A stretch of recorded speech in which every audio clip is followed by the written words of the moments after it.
flag.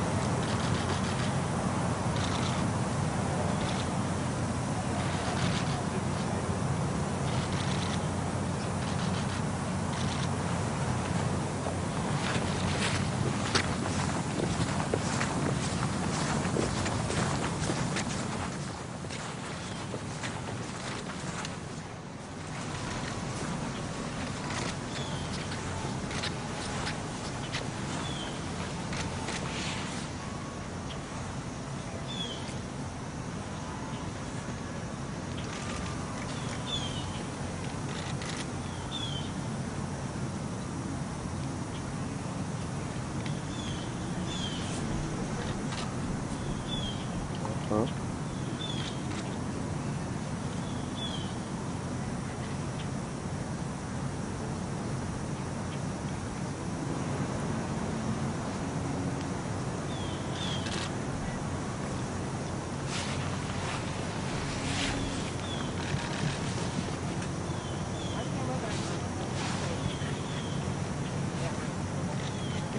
Yep, absolutely.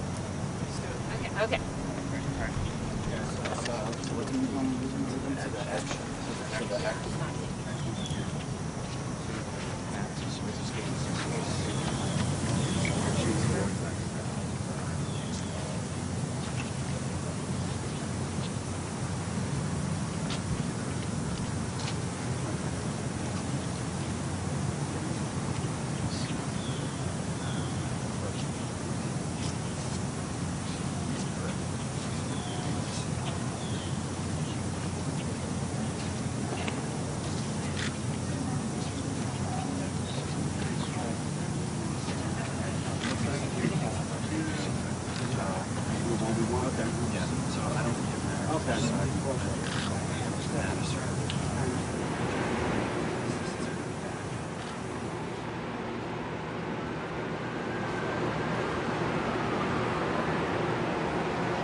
Yeah, it is.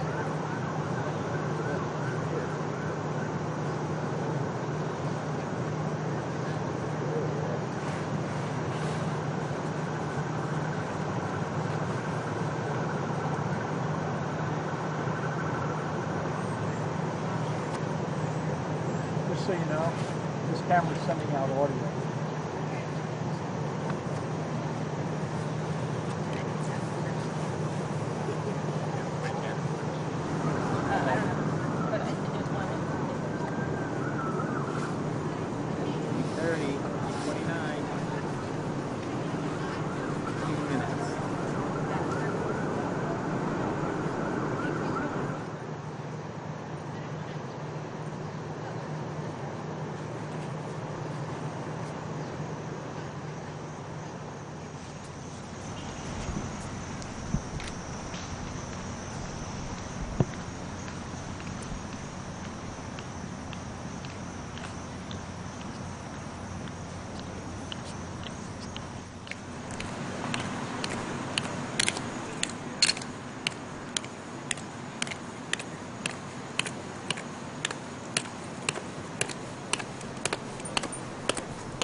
And friends at a memorial service at Washington's National Cathedral.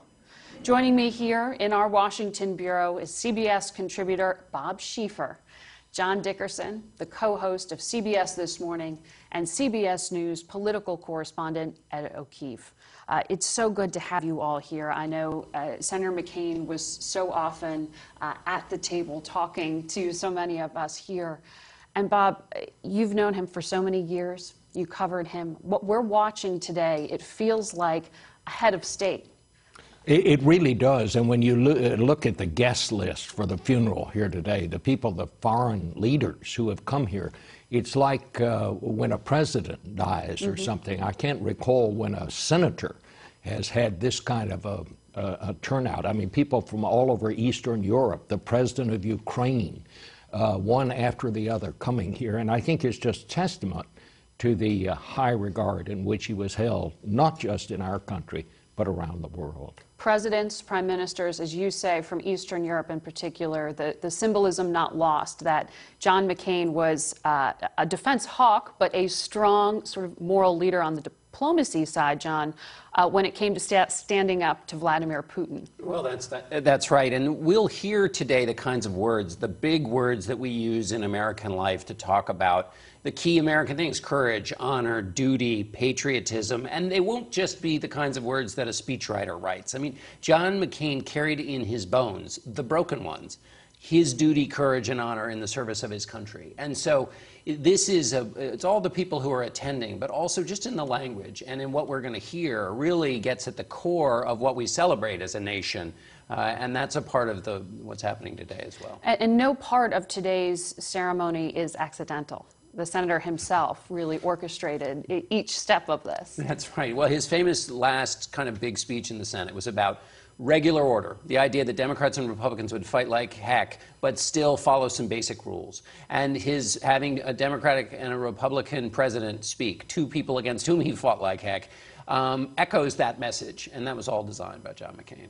And Ed, we are waiting for the senator's coffin there and casket to be carried out of the Capitol. It was, of course, where he lay in state yesterday and also served for more than 30 years. What do you think his legacy is as a legislator? Arguably the last old lion of the Senate, or old bull, one of those real institutionalists who held the place together and had great reverence and respect for Congress and for what it is supposed to be for the country. And someone who, frankly, in the last 18 years, especially, I think since his 2000 campaign, to quote from Hamilton, was always in the room where it happened. Whether it worked or not, he was someone who was always involved, and someone you needed to be involved in order to get things done, especially in the Senate. You know, that's such a good point, because, you know, I've heard some people actually say, I like John McCain, but why is he getting this much attention? John McCain was involved, was a voice or a participant in most of the major events of the last 50 years, starting with his time as a prisoner in Vietnam. He was a part of the debate. He was one of the proponents. He was an opponent. But his voice was always part of the conversation. He was always in the fight. Yes. I know outside the Capitol we are seeing the McCain family arrive. I want to go now to CBS News correspondent Chip Reed, who is standing by at the U.S. Capitol, where the senator's casket will soon be brought out in preparation for the motorcade. Chip, I know you covered the senator for many years on the campaign trail, and this last journey today. What are you seeing on the ground? Well, what I'm seeing behind me is over here the waiting casket, and over here is the motorcade. Members of his family are arriving. In just a matter of minutes, his casket will be carried down the east front steps of the Capitol by what are known as the Armed Forces Body Bearers, a group of servicemen who train endlessly. Keep your eye on them. They are absolutely flawless. Every move is made with military precision. It's a way of giving the dignity and honor to people like John McCain who have really earned it. They will place the casket in the hearse. It will exit by the north exit to the Capitol Plaza, followed by the motorcade. And one interesting thing to keep your eye on is as he makes that left-hand turn onto Constitution Avenue, where people are already lining up to pay their last respects, he will pass the Russell Senate Office Building. There is a proposal in the Senate now to change the name of that building to the McCain Senate Office Building. There are only 3 Senate office buildings. That would be a high honor indeed. It's not clear that it will pass. There has been some resistance, including some from members of his own party. It's really being pushed by Democrats more than Republicans, but what an honor it would be if that becomes the McCain Senate Office Building. You said he spent a lot of time here. He loved this place. I believe it was 32 years as a senator, 4 years as a member of the House, and 2 years at least as the Navy liaison to the Senate. He loved this place. It's going to be hard to imagine it without him. Margaret? And we are watching the casket here. Let's pause as we watch the military honor guard escort him out from the Capitol for one last time.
We've been talking about the senator and his history, his legacy as a legislator, but really the McCain family has such a history of its own with the military. John McCain himself, the son of and grandson of 4-star admirals. One member of the McCain family has fought in every U.S. war going all the way back to the Revolution. And his sons continue to serve, as well as his daughter-in-law. So we talk about him as a prisoner of war, as a decorated naval officer, but as someone who has deep ties, deep respect, and a lot of service to the history of defense of this country. John McCain was brought up with the idea that he would serve, just as his father and his grandfather had. That's what his mother expected of him. It was just a family tradition, and it was the lodestar of his life. service to his country. He always said, the best life is one where you become part of something larger than yourself. That's why his favorite novel, of course, was For Whom the Bell Tolls. And he read it first when he was 12 years old, and it remained what he aspired to be right to the very end. And on the campaign trail, he would take that message and say to people, I've lived a life of service, and you can too, even if you don't go in the military. That he would try to be a bridge between the commitments of the military life into which he was born and the commitment every citizen can make. And that's what drew people to him, this idea that there were causes greater than your self-interest, as Bob mentioned it, and that we are all, as Americans, able to get involved in those causes, and that we all should. And that's what you saw catch fire for him as a political candidate when he ran for president. You can see, just to explain what you've been watching, as they put the casket into the hearse there, because it is a drizzly day in Washington, there was a plastic covering there that blew off onto one of the men in uniform there and was removed quickly. You see them now still marching off with such precision. Senator McCain, the 31st individual to lie in state at the U.S. Capitol. The very first honor given to such a senator was to Henry Clay back in 1852. And a decision Senator McCain made he wanted to have celebrated yesterday, and what many saw as a decision to emphasize bipartisanship at a time of great division in our country. Absolutely, and the laying of the wreaths from members of both parties that lead the House and the Senate, a small token of that bipartisanship, and the strong turnout there from current and former members. Several governors were there, Rick Scott of Florida, Larry Hogan from Maryland, former senators as well. That's right. Some who still live here in Washington, but others flew into town for this.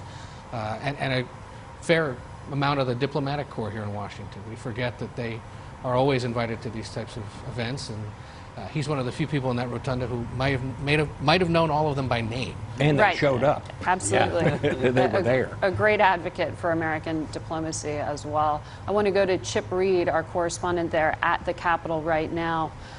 Chip, can you describe for us what the feeling is there? I mean, we hear the silence itself that is so powerful, but tell us what you are seeing. It is. The silence itself is so powerful. I am seeing family members get in 3 vans that are positioned in the motorcade to follow the hearse out onto Constitution Avenue, where people have already gathered to pay their last respects. I saw Meghan McCain, who we have all seen has been extremely emotional through this. When I covered the McCain campaign back in 2008, she was there constantly. She was always by her father's side.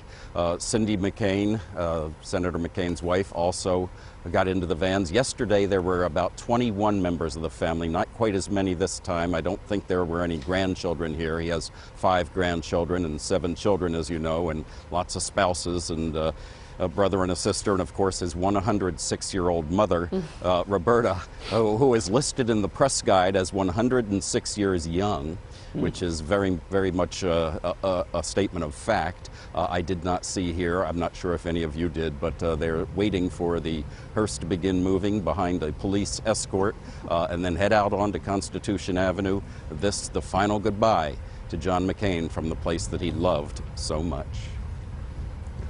And Ed, I know you'd been doing some reporting around this. Roberta McCain really captured so much attention yesterday because she appeared so stoic. Absolutely, and really gripping the hand of Meghan McCain through most of that ceremony in the rotunda. I was told by somebody close to the family that afterward she actually gave a pep talk and told everyone in the family and some other friends, don't be glum, don't be downtrodden. Her son had a great life, she said. The family has great faith, and they're going to be strong through all of this. She lives here in Washington, which is why she wasn't in Arizona earlier in the week. But it was quite a sight to see yesterday. And you think about people who are iconic in American history, and then you think about the people behind them. Well, you know, she's a woman who, you know, mother of a senator, daughter-in-law of an admiral, wife of an admiral, somebody who played a critical role in propping up really important people. Yeah, and we think of him being the son of an admiral and the grandson of an admiral. He was really a mama's boy, to hear him tell it. She was the great influence in his life, and he just loved her. He loved, you know, I can remember, you know, when I was up covering the Senate, I mean, sometimes if she'd do something, he'd stop you and say, you know what she did this morning, something like that. It was really fun to talk to him about that, and he loved her to death. On this day of somber remembrance, it's important that imitation Bob just did. He was always having fun. He was always stopping you to tell you a story, always out of the side of his mouth a little bit. And that spark, that fire, that energy, that comes from his mother. And you know, he was nothing if not irreverent. I mean, he would have gotten a kick out of this thing about, are they going to rename the Russell building? As it's unknown. When I came to Washington, those buildings didn't have a name. They were the new Senate office building, and the Russell was the old Senate office building. And McCain always pointed out, he always called it the old SOB, which is where his office Yes, was. that's right. And Google even already renamed it. If you pulled up your Google map here in Washington this week, it's already called the McCain Senate Office Building. There was a makeshift memorial when I was in the office building this week. There was a memorial. People had just come to the edge of the Russell Senate office building to leave flowers and to leave notes and letters in remembrance of the senator. And there's some debate over exactly how to honor Senator McCain. And I know, John, you were talking to his dear friend Lindsey Graham this week about just that. Yes. And he said he'd actually like to see some legislation result from this moment. He suggested maybe immigration reform might be something that was one of those. We were talking about McCain being at the heart of every fight. That was certainly one of them, immigration reform. We'll tick off some others later. But A Lindsey, fight he never quite won. No, a fight he didn't win, just like he didn't win the tobacco fight, just like his fight for campaign finance reform was essentially hollowed out by the courts. And a lot of those fights are fights that he tried and either won and had to push back or was unable to win. But Lindsey said that he wanted to name the visitor center at the Capitol because, one, it would be where all visitors to the Capitol would see and they'd learn about the life of John McCain, but also, in keeping with the irreverence that Bob talked about, John McCain didn't like. The first time I ever reported about him was about budget matters. He didn't like overspending. He didn't like the Capitol Visitor Center at all. And so Lindsey thought naming it after him would be the nice final little ribbing to him because he hated the expenditure of the people's money on that visitor center. A sense of humor there. As we watch the motorcade proceed, we know that the senator had spent a great deal of time over the past year that he has been battling, 13 months exactly that he has been battling brain cancer, to think about how he wanted to spend this final trip through Washington, Bob, and what he wanted to pay homage to with his life. And I think, you know, it is very significant, a decision on his part to go from the Capitol to the Vietnam War Memorial before he goes on to the cathedral itself. Not just because of the history he has with 5.5 years as a prisoner of war in Vietnam. You were talking about his mother.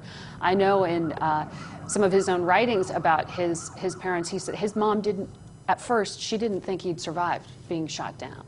And it was his father who said, no, he's survived. But can you imagine, as a parent, through all of that, knowing Well, that your child she always said, was we're going Navy through tough. We're Navy tough. That's what she would say, and she certainly was.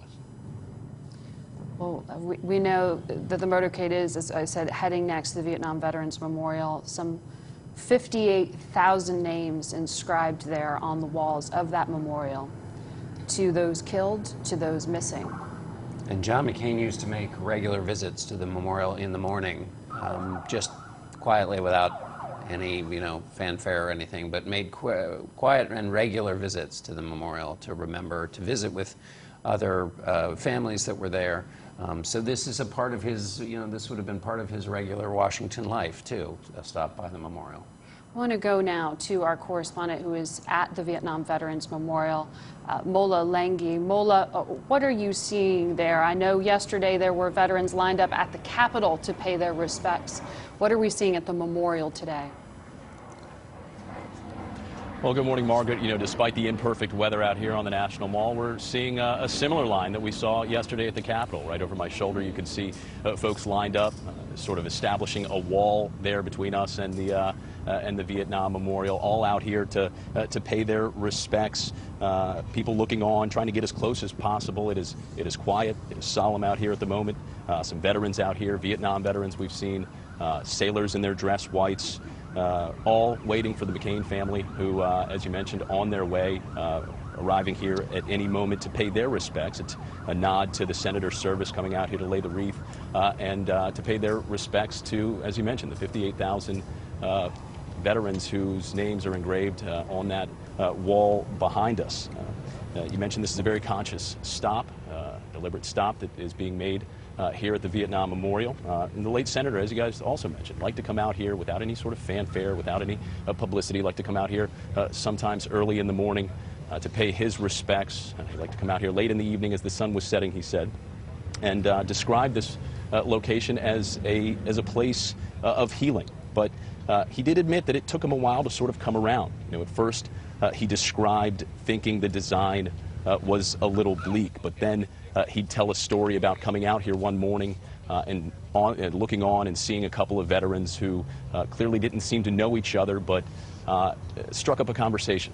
And he sort of looked on as they talked a little bit and came to quickly realize that they served at the same time in the same location in Vietnam, and they embraced. And before the end of the conversation, they were emotional and they were embracing. And Senator McCain described as knowing that was the moment where he realized that this place was everything that they had hoped it would be, everything that they wanted it to be. It was a place of healing and a place of reconciliation. And this morning, it is a place where, as we said, a few hundred folks are out here waiting for the McCain family, so they can look on and pay their respects and say their farewells. And we're looking at some of the photos that were released of his 5.5 years in captivity, 3.5 years in solitary confinement during that time at what is referred to as the Hanoi Hilton as a prisoner of war. And I know, Bob, you covered the war firsthand, and so much of the conversation about the war has changed in this country. Yeah.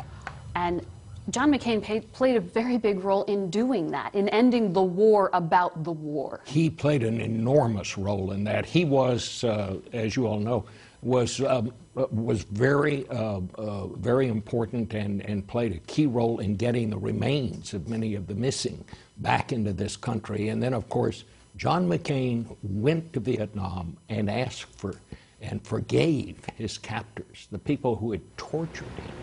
And because of that, it speeded up our ability to reestablish relations with Vietnam. We would have done it. It would have taken time, but he sped that along and played a key role in that. And I always thought that John McCain, through forgiveness, accomplished what we were unable to do with all of our weapons of war. He was able to establish relations with the country that turned out to be a key ally for the United States. And if we ever needed a key ally in that part of the world, right now is the time. And he is celebrated there now. Yes. I mean, it's tremendous. And when he campaigned in 2000 particularly, but in 2008 as well, he was telling the story of the Vietnam War from a different angle. This is obviously a war that at the time split America. There were protests. It did not. We talk about the greatest generation. That's the World War II generation. Vietnam has had a bumpy history. And when you saw people at McCain rallies in 2000 in particular, he would tell the stories of service and sacrifice that he witnessed with his own eyes. And people tears would come to their eyes, and they would leap from their seats to applaud when he was done telling these stories. It was infusing in the Vietnam War all the best traditions of American service and sacrifice, which had not always been the case with that war. And so his personal story and his campaigns also changed the way people thought about the Vietnam War. That you could disagree with the war but not dishonor those who had served in it. That's exactly right. That's exactly right. And that you were keeping faith with a certain set of enduring American goals, even in the service of a war that people might have that debate about. One of the things that was said about John McCain, and I can't remember exactly who said it, is he could have lived in any time in American history. which is to say he would have fit right in with Teddy Roosevelt's America. He would have fit right in with the revolution because of his dedication to those kind of basic American principles. I want to bring in now to the conversation CBS News Chief Congressional Correspondent Nancy Cordes as we move from the Vietnam War Memorial to the National Cathedral, which is where we find Nancy this morning. That is, of course, where the motorcade will be headed next to begin the service. Nancy? Margaret, we've already begun to see people streaming into the National Cathedral for about the past hour or so. Dignitaries from across the country. We spotted Secretary of State Madeleine Albright heading in a few moments ago. The actors Warren Beatty, his wife Annette Bening, journalists, conservative thinkers, liberal thinkers. There are 4,000 people who have been invited to this ceremony, and it is invite only. And as you pointed out earlier, Margaret, everything in the program you will see today was dictated by McCain himself. And so when you hear the famous opera singer Renee Fleming belting out Danny Boy, that is no accident. That is exactly what John McCain himself wanted. That's the way that he wanted to be sent off.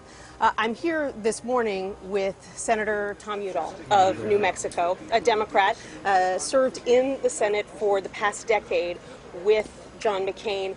But you go back so much farther than that with this man. I really do. You know, Nancy, I knew John when I was much younger, when I was a teenager, because my Uncle Mo talked a lot about him. He talked about the relationship they had, working across party lines. You're talking about Mo Udall. Mo Udall, my Uncle Mo. Congressman from Arizona, Yeah. Democratic candidate for president, That's and right. really revered by a young Congressman McCain and then Senator McCain. The wonderful story is that Mo is 14 years in the House, and he takes John in under his wing and travels around New Mexico with him and Arizona and the entire Southwest and says, this is what this Southwest is about. Because John was new to the whole region. He said, and Native Americans, we've got to work together on these issues. And from then on, that's what they did together. And what was it about a young Republican that led Mo Udall to take him under his wing?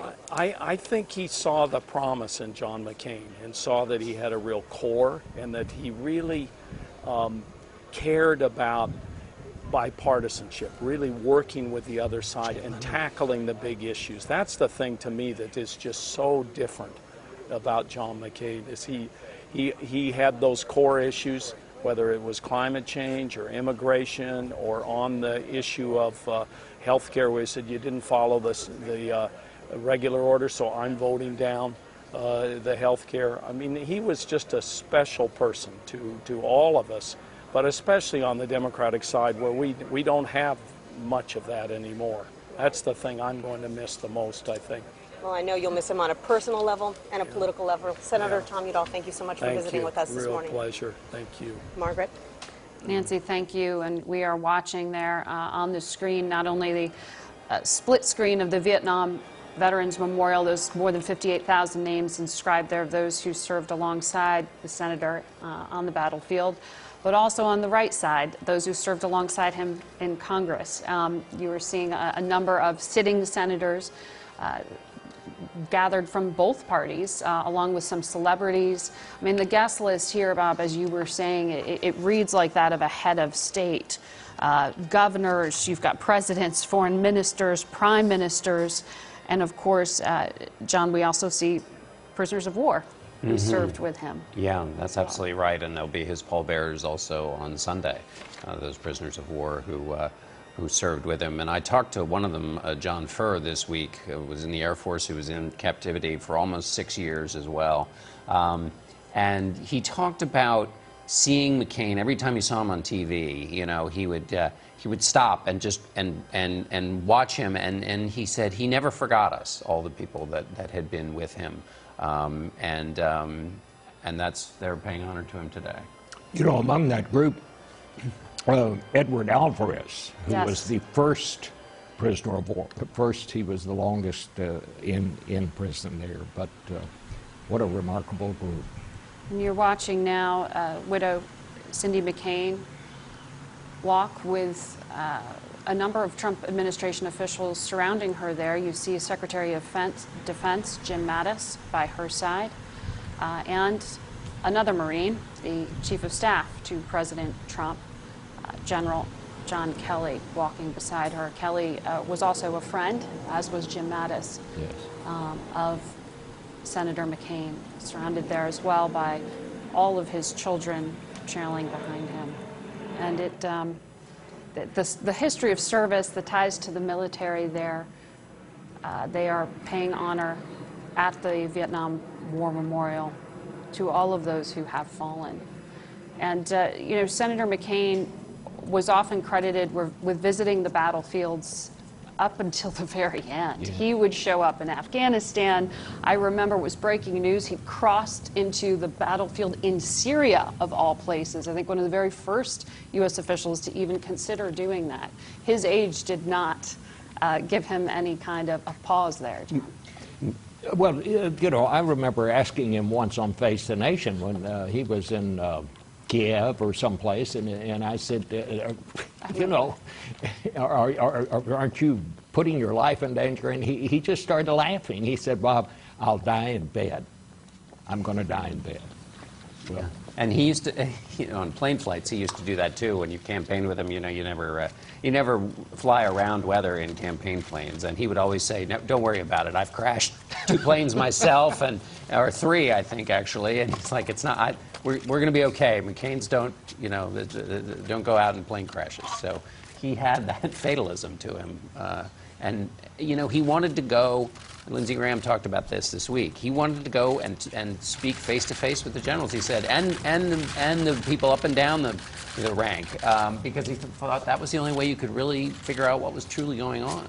it's like, we were talking about this yesterday, Margaret. You know, it's like we all know in the business who does their own work, who does their own reporting, who depends on others to do that for you. John McCain did his own work.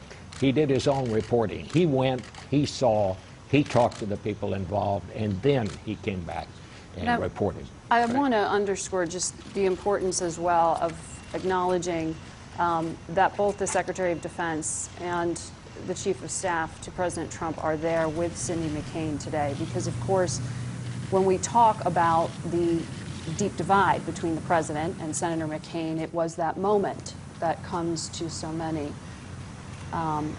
where the President said he didn't respect McCain because he had been captured. Let's pause for a moment as Cindy says her prayer.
Trailing behind Cindy McCain, along with Chief of Staff Kelly and General Mattis, Secretary of Defense, are the other members of the McCain family. And as you can see in his Navy whites, his son Jack, who is an active duty naval officer. His son Jimmy as well, I believe, is there, who is wearing an Army uniform. He started as a Marine. He continues in his service now as an Army officer. So that tradition really does continue.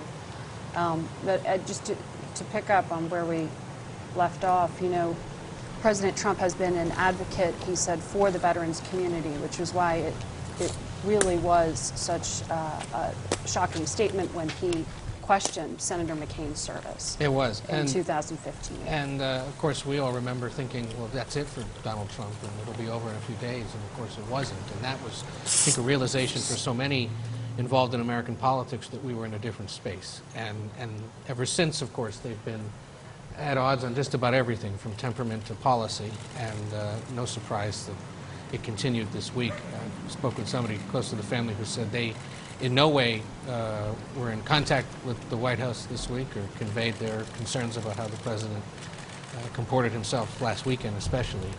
But I think the presence of Secretary Mattis and Chief of Staff Kelly is a sign that certainly people close to the president who work with him on a regular basis understand the importance of today and the respect that the senator deserves. We might want to point out to people who these other members of the family are if they're not as initiated. Andrew McCain, adopted from his first marriage, is the taller gentleman with the dark hair. The one wearing glasses is Douglas McCain, the other son from the first marriage. Bridget McCain is Cindy and the senator's adopted daughter as well. And then there's a woman, Sidney McCain, with brown hair, who is the daughter from his first marriage to his first wife, Carol. They've all been there throughout the week. You hear a round of applause there as the people gathered, watched the McCain family. Watch the McCain family walk away from the memorial. And this is a public memorial that anyone visiting Washington can go to the mall and visit themselves, and you see these crowds of onlookers there turning out this morning to pay their respects.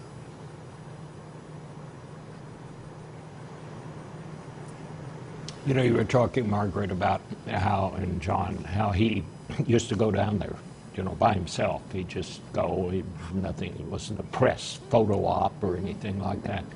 That was so much John McCain. He used to do the same about going out to Walter Reed, where all the war wounded were. He didn't tell anybody he was going.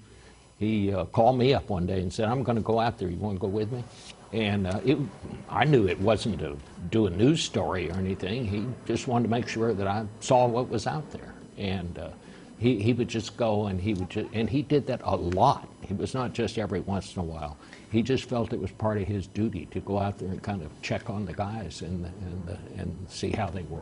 That's right, and he saw that as both in keeping with his military service, that your service doesn't just begin and end in the beginning and ending of when you're active, that you are a steward of a long tradition, and he felt that in politics too. Senator Udall was talking about Mo Udall, his uncle, and McCain used to go visit Mo Udall, who tutored him, just as the senator said, in what bipartisanship was, that you shared more as Americans than as political opponents from different parties. And he went to go visit Mo Udall when he was in the Veterans Hospital with Parkinson's, long after he'd left the House, because he was still tending that relationship. He saw the stewardship that was required, and by just simple friendship, not just the stewardship required when you're in the service, but that life is long, that there are these things that are worth paying attention to, even if they get you nothing politically, because that's what being an honorable person's about. And despite that statement we talked about, then candidate Donald Trump making about Senator McCain's service and questioning, I prefer those who weren't captured. The senator never asked for an apology for that. If anything, he said he thought that veterans heard it and knew what it was.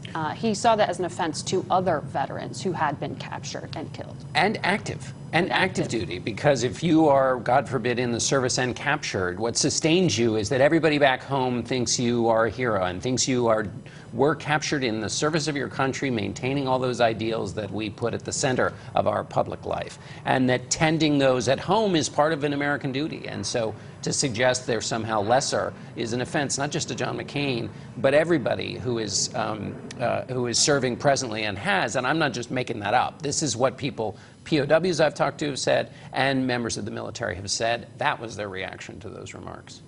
Well, I mean, you know, if that is how you felt about those who were captured, what was your feeling about those who were killed?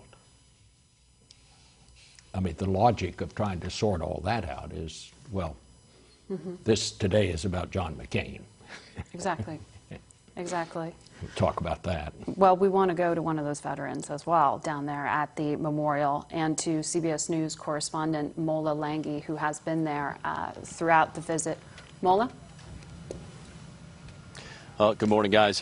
Charles Sterling here. I'm joined by a Vietnam veteran, one of a few hundred people who came out here to pay their respects to the senator and his family. Mr. Sterling, good morning. Good morning. Why did you come out here today?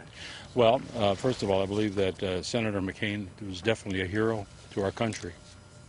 What did you think of the event? What did you think of the quick memorial out here? I think it was real quick, and I would like to have seen a little bit more, but it's not what I want. It's what the maybe the public wants, but also Mrs. as well. You called the late senator a hero. He's one to often say he's not a hero. He served in the company of heroes, but he's often denies the idea that he's a hero. And that's why I like him, because he denies the fact that he's not a narcissistic individual. He is a person of true. What you see of McCain is McCain. What does the late senator mean to Vietnam veterans? What does he mean to the veterans? What does he mean to the military? There was a lot of sacrifices, and this man sacrificed much more than many of us did. And so when I see that and I know that he was a instrumental leader of prisoners of war, I feel that he showed the strength that this nation's all about. Very good, Mr. Sterling. Thank you. Thank you for your service, sir. Appreciate you stopping by. Thank you very much. Thank you. One take, but obviously that's a perspective, a feeling that many veterans feel, and we've seen some of those folks out here today, Margaret. Thank you, Mola. And I don't think it was by accident that the senator knew all of us here on networks across the country would be showing that shot of all of those names, that they came and laid a wreath saying to all those who have served. That was not Senator McCain's name on that wreath. That was everyone in that conflict. So that was very deliberate choice by the senator. We know now they are moving to the National Cathedral to begin the service, the formal service honoring the life of Senator McCain. And you can see inside that cathedral, the Episcopal Cathedral, I think it's the only cathedral, John, that was established by an act of Congress, if I'm not mistaken. And that service, they can seat something like 4,000 people inside of it. You would think that those pews are going to be packed today. So many wanted to come out and pay And their it's so respects. beautiful. I mean, there's no better place to have a funeral than the National Cathedral. It is just, well, look at the pictures. It's just stunning. In any event that draws the likes of Madeleine Albright and Jay Leno is going to be a good one. So that's how varied the guest list is. Of course, the former presidents, George W. Bush and Barack Obama will speak, but Bill Clinton and Hillary Clinton, fresh off of yesterday's Aretha Franklin funeral, are here in Washington today. Former Vice President Al Gore, former Vice President Cheney, and Warren Beatty, who's a pallbearer and a good friend of the senator, among those there. Gabby Giffords, of course, the former Congresswoman from Arizona, and an array of foreign dignitaries, as we said. That's right. You see the top diplomats from a number of Arab countries, in particular Saudi Arabia, from Qatar. I'm looking, though, what stands out here, if there is a theme, and Bob, you touched on this earlier, of the foreign leaders, they are from countries who feel very much at risk of invasion or aggression by Russia. Senator McCain really standing out. Part of his legacy was being very much a foil to Vladimir Putin of Russia. He has here on this list the president of Ukraine, the head of NATO. He's got the former president of Georgia. All countries, small countries, countries that wouldn't necessarily be, John, on the list of world powers, but those who felt that they needed a strong ally and found one in Senator McCain. That's right, and he did this while he was sick. Until he went to Arizona for treatment, he was still flinging himself across the globe to tell little countries and people, keep the faith. America won't forget you.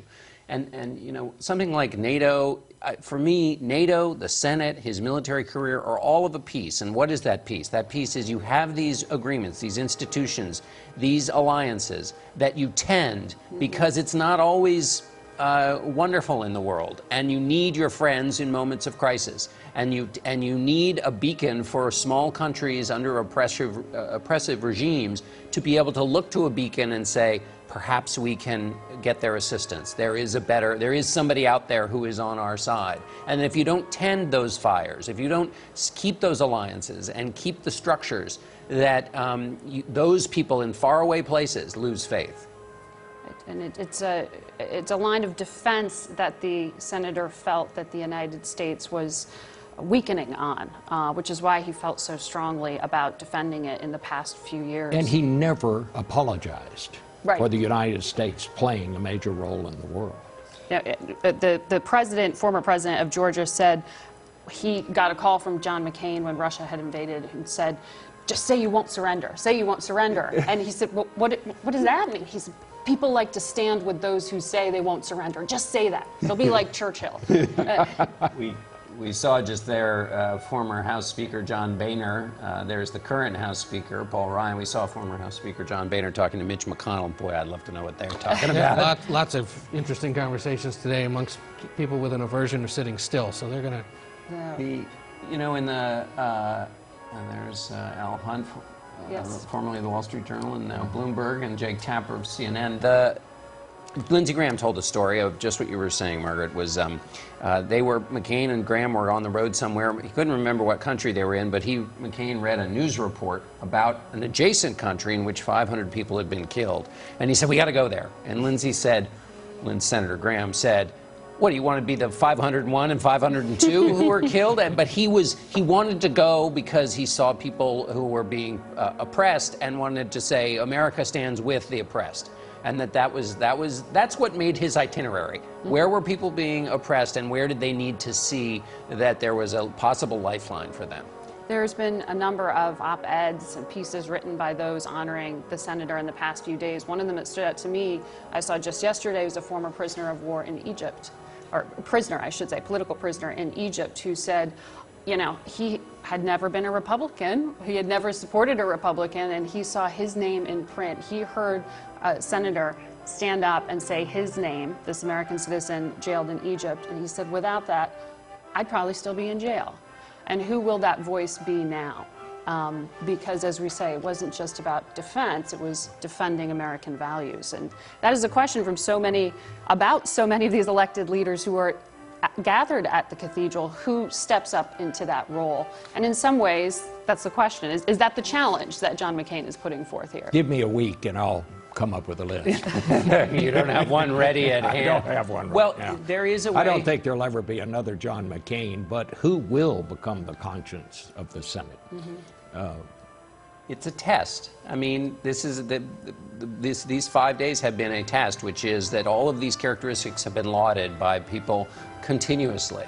And so often when you hear that, you say, okay, who's going to step up? And if you are one of those people, what of John McCain do you see in yourself? That's what Senator Graham was talking about. And he was saying, I need to be a little bit more like John McCain. And so if every member says that for whatever their cause is, you know, perhaps, can they pass the test? Can they pass the test of whether they kept their values and didn't just talk about it, but acted on it? I'd argue there may be two senators who are close to McCain who can fill some of the void. Certainly Lindsey Graham, I think, when it comes to national security issues and representing the country overseas. But I think, you know, Susan Collins is another one who, especially this year, has served as a mediator between the parties on Republican a host of senator issues. from Maine. Yeah, somebody who is quite close to him and has lent her office to some pretty serious discussions this year about issues that needed to be addressed, and in some ways was filling the void McCain would have been filling had he been there. You also saw there in that last shot the Director of National Intelligence, Dan Coates, former senator. You see there the Governor of Ohio, John Kasich, as well, who served as a congressman when Senator McCain and he worked on a few things together. I mean, this really is on weekends in Washington, particularly on Labor Day, you do not see elected officials here in the nation's capital. They have all stuck around because they all wanted to be here to pay their respects. In this final public day of celebration, you see there the president's daughter, Ivanka Trump, counselor to the president, and another top advisor to President Trump, Jared Kushner, there holding her hand. So the Trump family, not just the Trump administration, is being represented today. We know the president himself deliberately not part of the services. Well, he wasn't invited. I mean, That's right. To be fair, he wasn't invited. That's right. You know. When I say deliberate, I mean on behalf of From the McCain family. Yeah, McCain end, yes. Yes, and that goes to a series of disagreements, disputes over the past few years, and really, we don't want to make this about the president. This is about Senator McCain, but Senator McCain's last book, Restless Wave, was largely about what he Yes. saw happening in this country. Yes. And he talked a great deal about President Trump and some of the forces that he saw him representative of.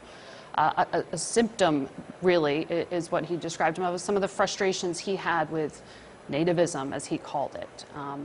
He really was frustrated with the direction of the country, and some are saying that maybe today this orchestration of bipartisanship is his counterpoint to that, to some of the things that worried him.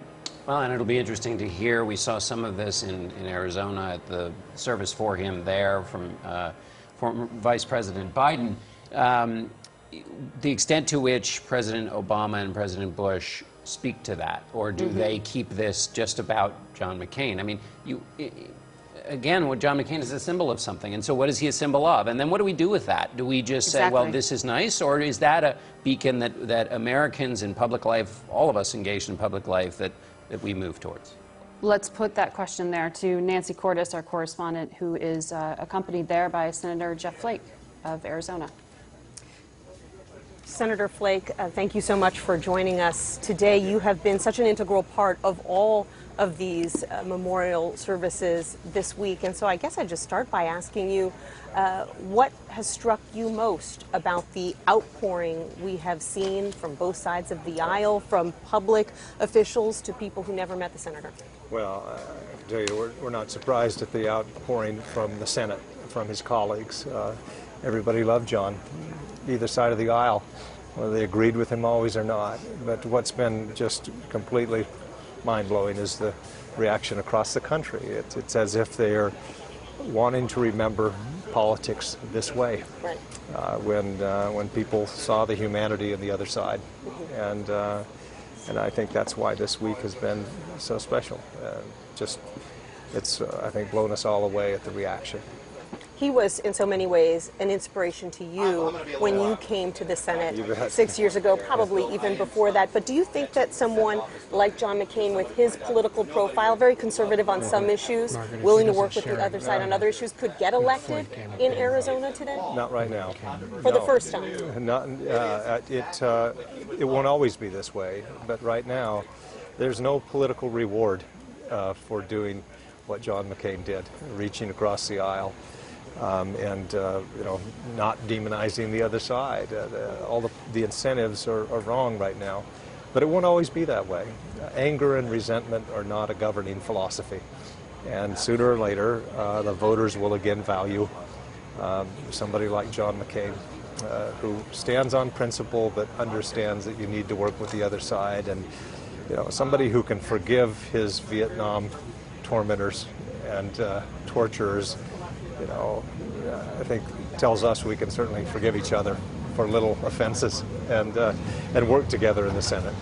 And yet we know that he personally was disappointed in the tenor of the GOP primary in Arizona for your seat, because you're retiring at the end of this term. And he was frustrated that the debate was not conducted along the lines that he felt was, of the standard of someone who wanted to be a senator here on Capitol Hill. It's not just this race. I think it's been across the country, and so it is disappointing, but it won't always be this way.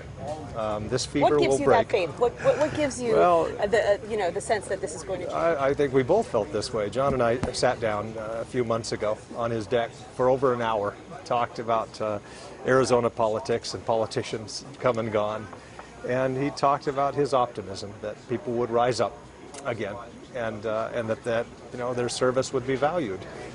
People willing to work with the other side. That we have no choice. There are big issues that we need to solve that can only be solved if we reach across the aisle. And so I think that that's going to force us together, if nothing else. And I think weeks like this tend to remind people what really matters. And when you see the outpouring from both sides of the aisle, I think maybe it'll remind people a little more what we need to do. Thank you for your optimism, and thank you for stopping by. Appreciate Senator it. Jeff Flake of Arizona. Margaret? Thank you, Nancy. And you can see there the motorcade that we have been tracking as it drives across Washington, proceeding there to the National Cathedral here in the nation's capital. We've been watching who's gathered to honor Senator McCain inside that church as he and his family now begin to arrive. And, Ed, you heard Senator Flake strike an optimistic tone. It's a hopeful one, but in many ways, what we've seen in the past 2 years is this revolt against establishment. Yeah, revolt against the exact kind of Republican that Jeff Flake and John McCain both are, and who both so publicly spoke out against the president in books and in speeches and whatnot. Flake, one of the most humble, kindest members of the Senate. I was with him at a nuclear plant in Arizona last May. And he told this room full of workers a story about being the other senator from Arizona, that they boarded a flight home to Phoenix together. And he sat down and this woman says, "Did you see who's up front?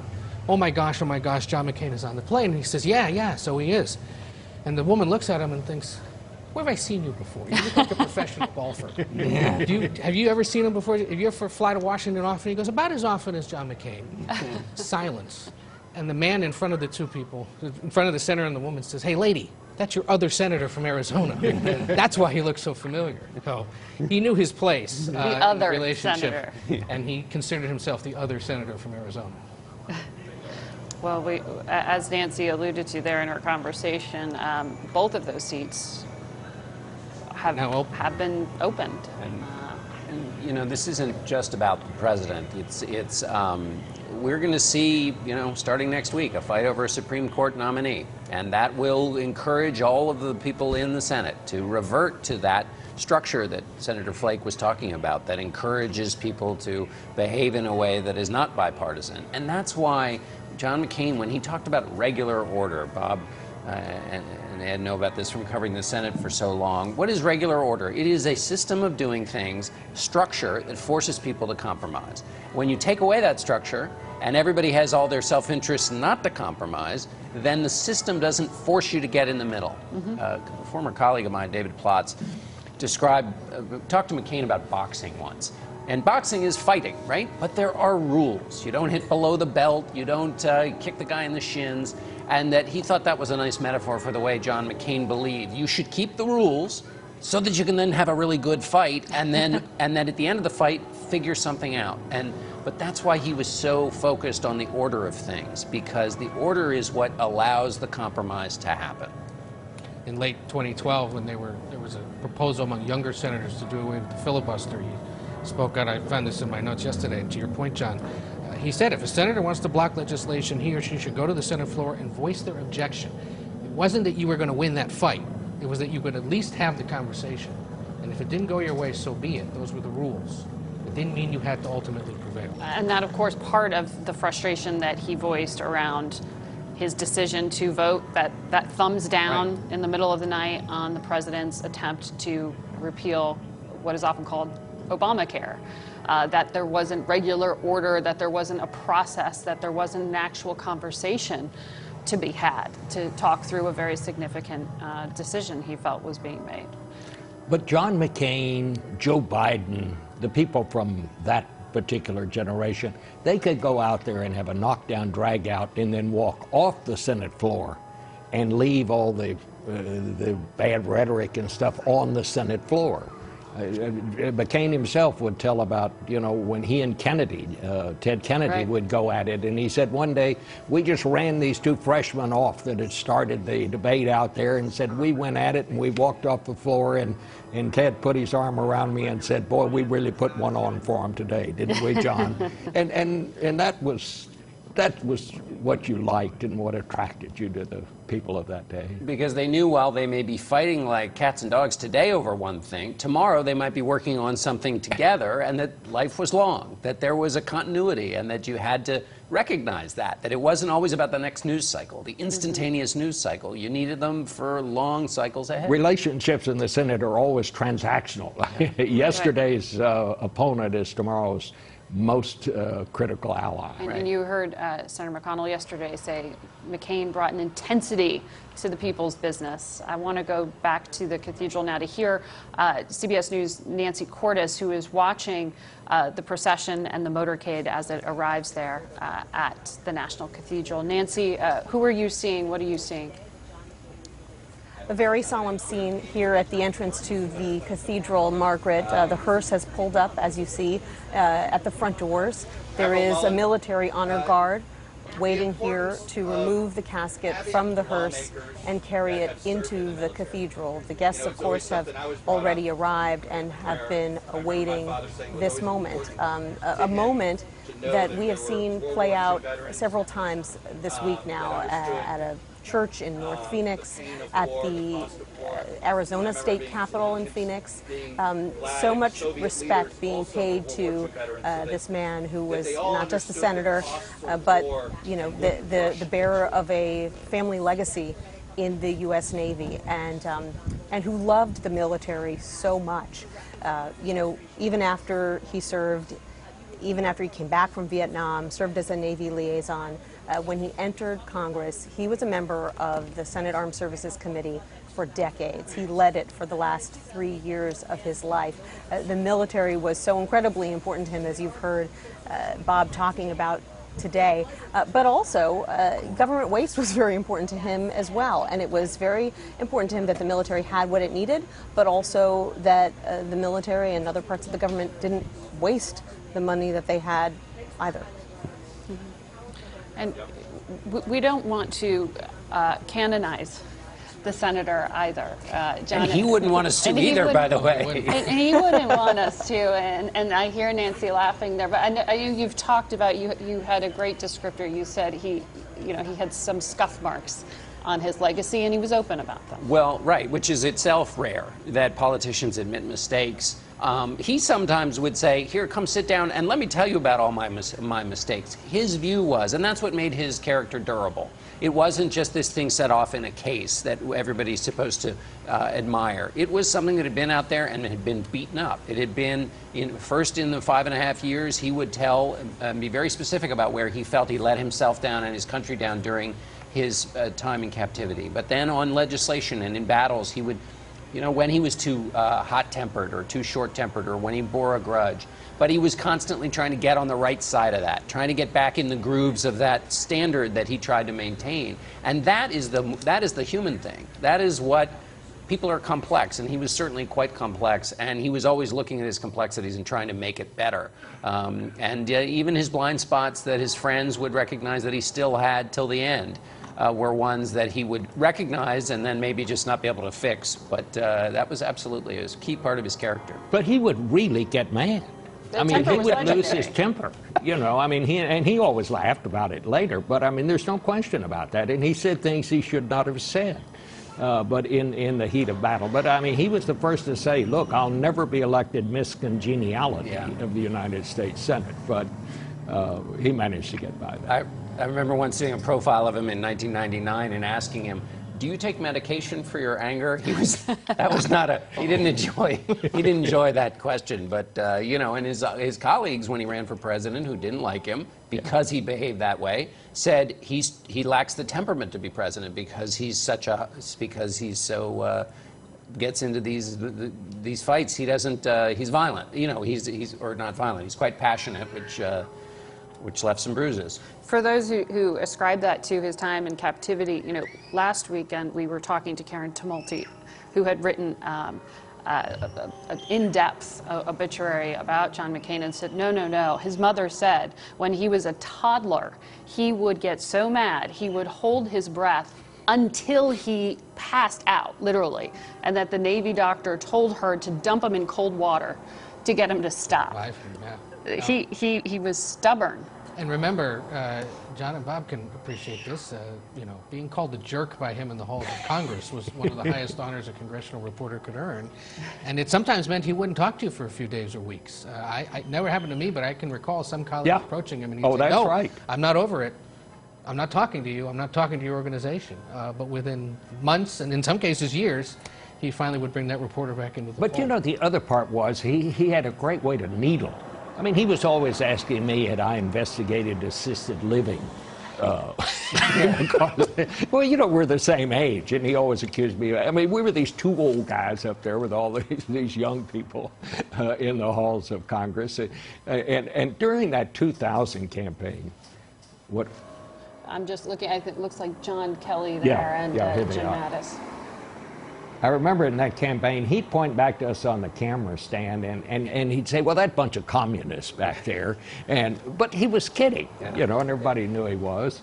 And he would refer to the staffers that worked for him as the best you could get of people who were out on work release programs.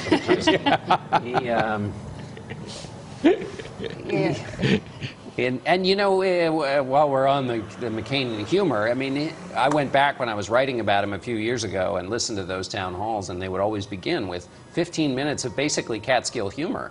Again, going back to when he was a storyteller in Hanoi, entertaining people with all that needling and all that joking. He would say, "Come down here to the front for the speech, and it doesn't matter. You can get a nap up here, and we won't disturb you." Didn't take himself too seriously on some of that. Where Congress is so unpopular, we're down to paid staff and blood relatives. That's right. That was another of his great lines. Yes. It's for Senate. Well, yes, there are a lot of them. I'm going to have some of them we can't repeat. And I want to say, this is the public funeral. There will be a private memorial service tomorrow up at Annapolis, where the Naval Academy is, that the senator attended, of course, many, many years ago, as did his father and grandfather. But today, this is about celebrating his life, and he has brought some pretty distinguished people here together. We know that some former presidents of this country, of course, are going to be eulogizing him. We've been talking about foreign leaders, but the two men who quashed Senator McCain's bids to become president himself, Barack Obama, and before that, George W. Bush, are there at the cathedral and will be delivering eulogies. We know they're inside right now. And we're looking at Ivanka Trump, Jared Kushner, the president's son-in-law and daughter. Speaking of Joe Lieberman, I think that's who they're speaking with. McCain's probably closest former senator from Connecticut, one of his closest partners, Democratic partners in the Senate. I was going back and looking at McCain's concession speech when he lost to President Obama, and it's all in here. You know, he talks about right off the top, I had the honor of calling Barack Obama. He talked about the fact that candidate Obama commanded his respect for his ability and perseverance. He said he admired him and commended him. This is just in the first two paragraphs. Recognizing after a bitter fight, and one in which he expressed and behaved in all of those ways we were just talking about, of that very pointed behavior he could have, but immediately recognized that his duty as the defeated was to honor and raise up and commend in public the person who had just won. My president. His president, that's right, called him my president. That's very much a part of him. And I noted you referenced that concession speech also in the final letter that the senator released. At his time of death, it had echoes of that, literal quotes from that last line. Americans never quit. We never surrender. We never hide from history. We make history. And deliberate in referencing that. And I know his former colleague, Mark Salter, authoring it. We should mention Salter and some of the others, which is what do leaders do? They pull other people along with them in their wake, and they inspire and press their will upon other people. And Mark Salter channeled the kind of core of John McCain, who, by the way, John McCain, left to his own devices, could tell a great story. Sometimes in a speech could could not actually nail it. And Mark Salter took everything that was the essence of John McCain, all of those beliefs, and put it into the kind of more musical language of politics, which then McCain repeated. Their relationship was quite extraordinary. But you know, Margaret, the thing that I don't think we do appreciate it, the fact is he's having Obama and George W. Bush speak here. Mm-hmm. Those campaigns, I mean, the 2000 campaign was even nastier than the one with Obama. Oh, yeah. And the fact that he could move past that and understand that that was in the past and now we're in the future. And you know... And nasty within his own party. Yes, yes.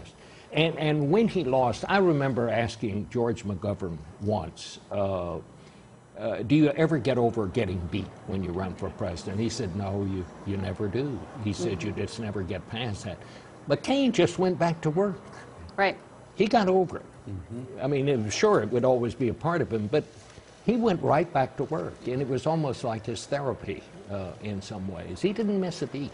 You can see there, former Secretary of State, former Senator from New York, Hillary Clinton, inside the cathedral as well to pay her respects. Nancy Cordes is outside the cathedral. And Nancy, I was recently speaking to Senator Tim Kaine, Hillary Clinton's running mate, of course, in 2016, who said just what Bob was referencing there, that after what was a bruising 2016 campaign that I know you covered, that it was actually McCain who said to him, best thing you can do, just get right back to work.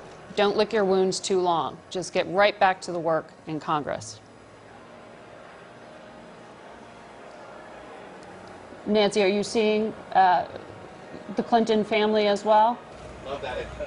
I see the Clinton family, I see the Obama family, and I think the fact that Joe Lieberman, who you saw a couple of minutes ago, who will be speaking today as well, who McCain considered as a running mate back in 2008 and had to be talked out of it by Republicans who said, you know, you just can't do that. You can't have a Democrat as a running mate. And so he acquiesced and later said that that was one of his great regrets. I think if John McCain is trying to send us any message this week, it is something that he said about Mo Udall, who we were speaking about earlier many years ago. He said, we disagree in politics, but not in life. And at every memorial service this week, whether it was in Arizona, at the U.S. Capitol, the people who McCain chose to speak were people with whom he disagreed on a whole host of issues, but who he loved and who loved him anyway, and who shared higher values with him. And it's a reminder that it's not just about right and left, but that there are universal values that we all share. And I think John McCain, who planned all of these ceremonies down to the final detail, this is something that he wanted us to remember this week. And we're watching the McCain family there line up all together to process into the cathedral. Cindy McCain there with her son, Jimmy, escorting her. And we were just talking about the former presidents you saw a moment ago. Former President Bill Clinton, Vice President Al Gore gathered there as well to pay their respects. And I remember, Bob, it was you needled McCain about Hillary Clinton calling him her favorite Republican. So I asked him the obvious, it was just the obvious question, well, is she your favorite Democrat? And he said, is this show being blanked out in Arizona? Right. Well, we're watching now as they open up the hearse to bring in that flag-draped coffin into the cathedral.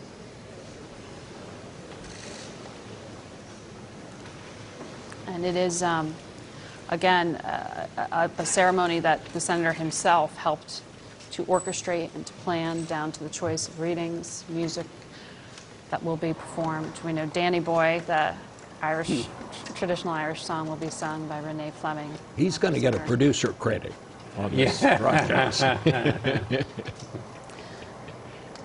And the military honor guard there from all branches of the service gathering to escort him in. And we know that the senator also, when it comes to the pallbearers he has chosen inside the cathedral, and again tomorrow in Annapolis, a smattering of really who's who in Washington, also Hollywood, friends of his. and even some politicians and dissidents. All of it a statement.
Let us pray then for our brother John, that he may rest from his labors and enter into the light of God's eternal Sabbath rest.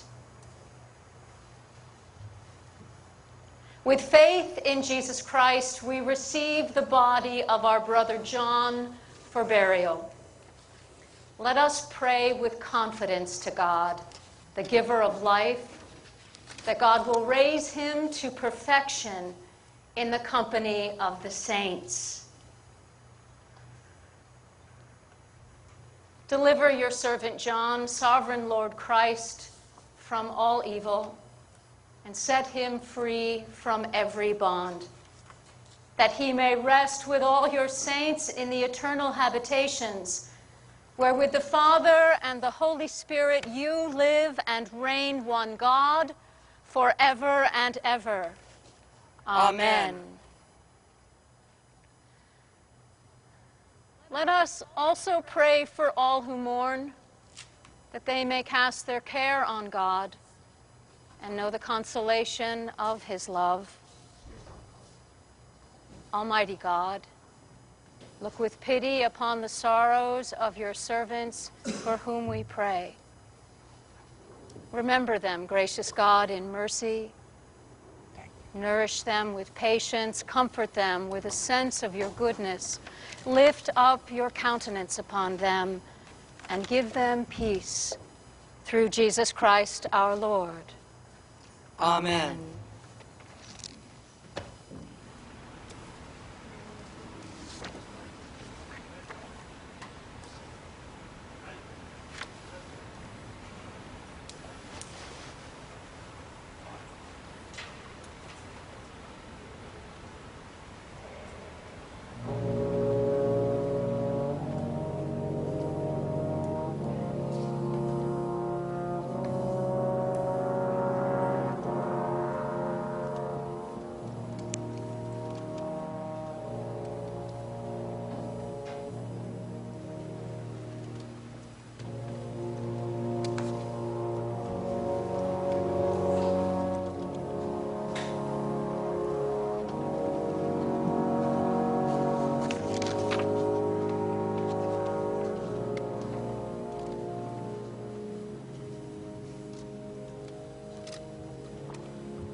listening to the United States Navy Band Brass Ensemble play as the casket is brought into the National Cathedral there.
Senator's mother there, 106 years old, Barbara McCain.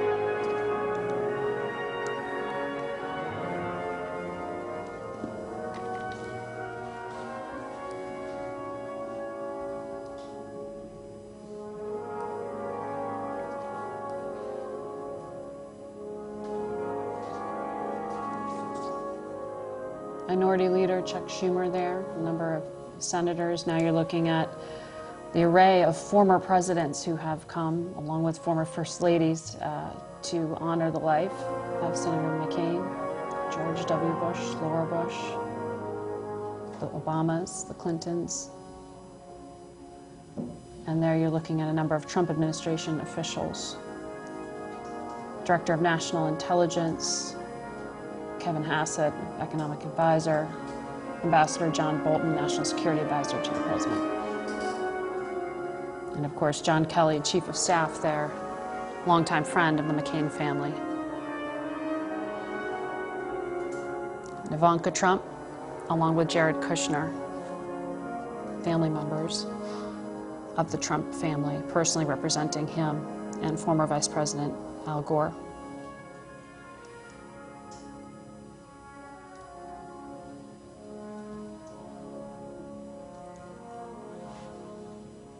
Former Defense Secretaries Panetta and Ash Carter there, who served in the Obama administration. Of course, Leon Panetta served in many roles, CIA director as well, longtime congressman. The voice you were hearing earlier with the opening prayers, the Right Reverend Marianne Edgar Boudet, there at the National Cathedral, beginning the ceremony.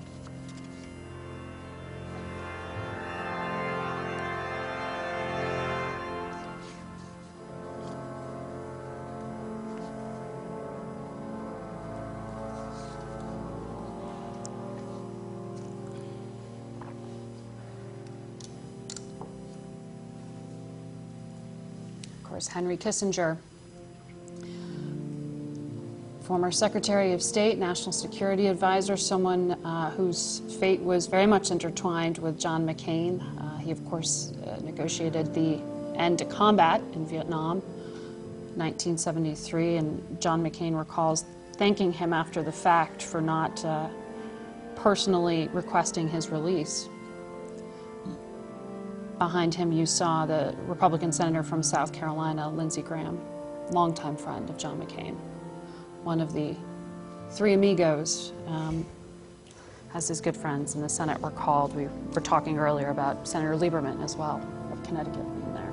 Given that name by General David Petraeus on one of their visits to Iraq, which we haven't talked about, but McCain's support for Petraeus and Mattis, who were the architects of along, of course, with President Bush, of the surge of the final increase of the push and increase of troops. McCain, the strongest advocate for that during the 2008 campaign, when that was quite an unpopular position to hold, even within the Republican Party.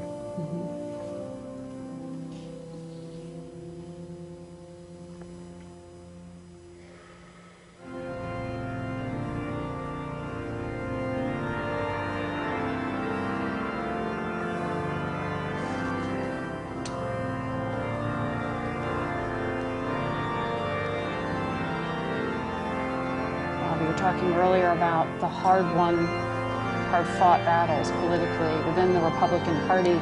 George W. Bush and John McCain went head-to-head for that nomination. Oh, they really did.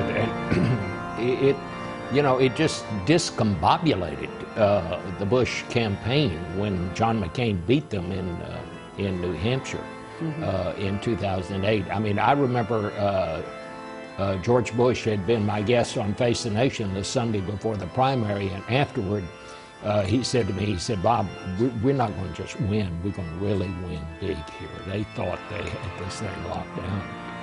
And then McCain came along and beat them in New Hampshire, and it just stunned the whole establishment. And I think Bush later said that it was the best thing that could have happened to them, because they realized they didn't have it won.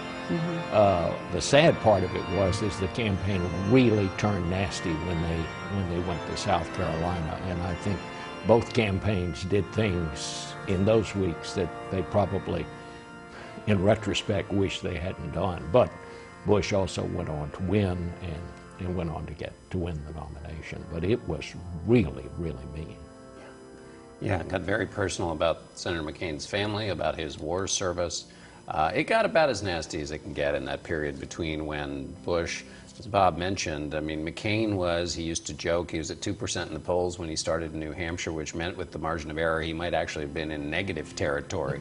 And he came from that tiny little space in the polls against all the money and the establishment endorsements that George W. Bush had, and he just grinded it out with all those town halls and won. And his argument was, if I can beat the system in this, I can beat it in Washington. I can change things in Washington. And that for him, New Hampshire and the Peterborough Town Hall, where it all started, though he's a senator from Arizona and loved it and loved Sedona, he had some New Hampshire in him because of his experiences in New Hampshire, both in 2000 and in 2008. But they really, and I don't think this is overstating it to say that in later years, Bush and McCain actually became friends. Absolutely. And they would talk on the phone. And I think you're right, and the surge was a part of it, which is George W. Bush. The Iraq War was not going well, and he was so racked by that decision, pardon me, about whether to send more troops, that he was grinding his teeth at night and couldn't sleep. And so to have an ally in John McCain to say, you should do this is the right thing to do, was an ally at a very important time when a lot of people in the Republican Party were really distancing themselves from the president and the Iraq War. And the senator didn't like to talk about it much, but his own son was serving in that war, and he would tell a story about his son was digging a ditch or something. He was enlisted as a Marine, and the officer came out and said, "Marine, your father just won the primary." And he stopped for a second and he said, "Go back to digging." But it was just such a world away, and his son on the front line, and it is such a statement to stand with that surge. There you see Senator Bob Dole, the '96 nominee for the Republican Party, who wore a bracelet. When they had bracelets for POWs in Vietnam, he wore a bracelet which he later told John McCain. The POW bracelet that Bob Dole wore was John McCain's bracelet. Wow. Bob Dole is what, 90, mid-90s now, Yeah. I would think. Henry Kissinger, who we know we'll be Yeah. hearing from later, is about 95 years old Yeah. as well. I mean, this is a gathering of 95, I statesmen and think. leaders. Mary Hager, our producer, Yeah. always has the facts. Well, particularly on Bob Dole from all those campaigns. Absolutely. She covered that campaign. Still so remarkable to see these three sit there, Yeah. all former rivals, to have Al Gore just a few steps from George Bush, and to see Obama and Bush speaking today on his behalf is just such a remarkable tribute to him. Leader McConnell's wife, Elaine Chao, the Transportation Secretary, another administration official here today. And though he is the Republican leader, Mitch McConnell and John McCain, that's not to say that they were in lockstep. Not at all. Not at all. I mean, while he served as McConnell's sort of national security advisor, certainly last summer's no vote on the health care bill was a massive disappointment for McConnell. I remember writing that McConnell's face had turned as red as his tie the moment after McCain voted no. It was just such stark disappointment for that. And yet, you know, tearfully recalled his colleague this week and in the last several months. Their names come right next to each other on the roll, but there were times when there were no two senators further apart, particularly on campaign finance reform, where McCain, when he ran for president, said essentially, we've all been corrupted by the system. And that's why big things don't get done, because the money forces us to not act in the best interest of our country, which was essentially calling out all of his colleagues, calling out himself. Mitch McConnell was offended by that, and also as a policy matter didn't believe in the same. So on campaign finance, they could not have been stronger adversaries on that issue. Certainly earning himself the title of maverick politically. You know, we spoke with former Senator, former Secretary of State John Kerry recently about his good friend, despite being on opposite sides of the aisle, and he said, yeah, we flirted, we didn't go on a date, but we talked about even possibly running together as a presidential ticket, a Republican and Democrat. Seems almost unthinkable these days. Yeah. That was new when you got that from Kerry. I'd never heard that story. I didn't know that they had actually talked about it.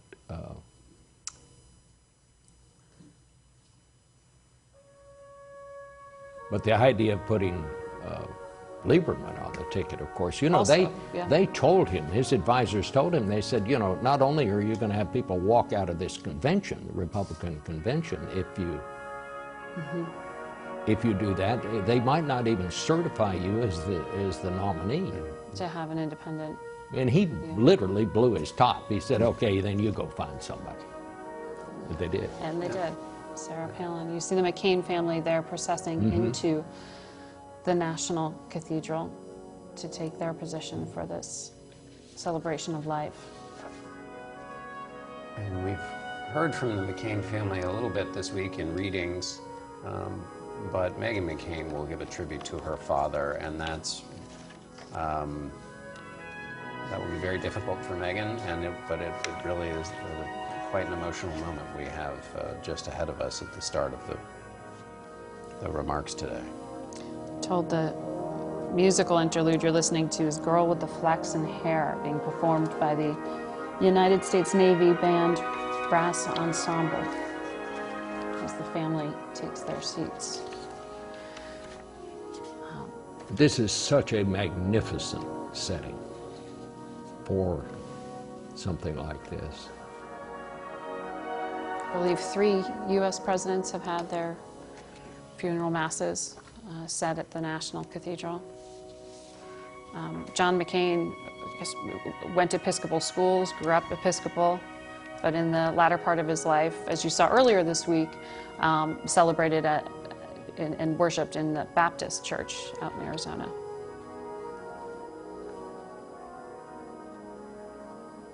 You know, when he was at Episcopal, there's a famous story about how the principal at Episcopal called his father, the admiral, and said, he's just not doing well, his grades. And, you know, it was the usual report that the McCain family got from the student McCain.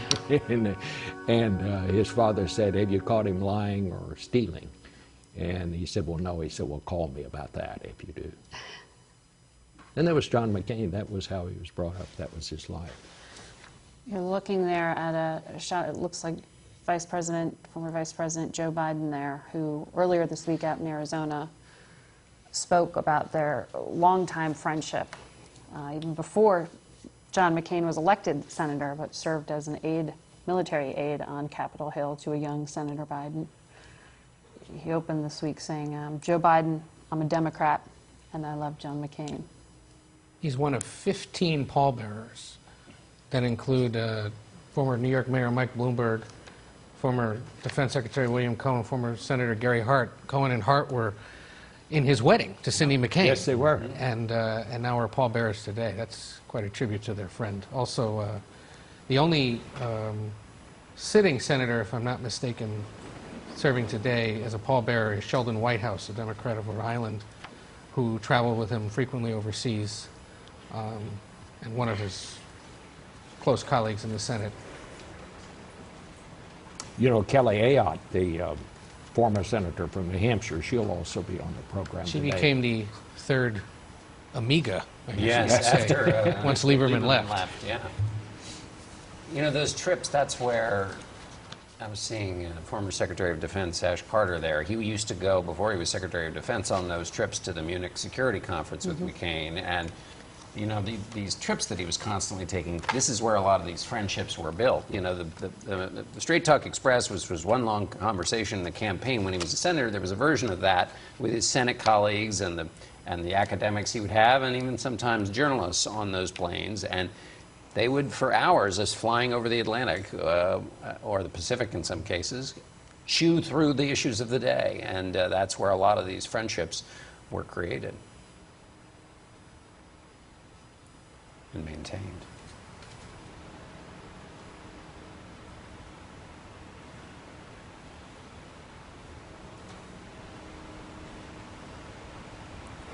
You can see the military guard there escorting in the coffin, followed by some of the pallbearers there, as Ed was just telling you, a number of distinguished names among them.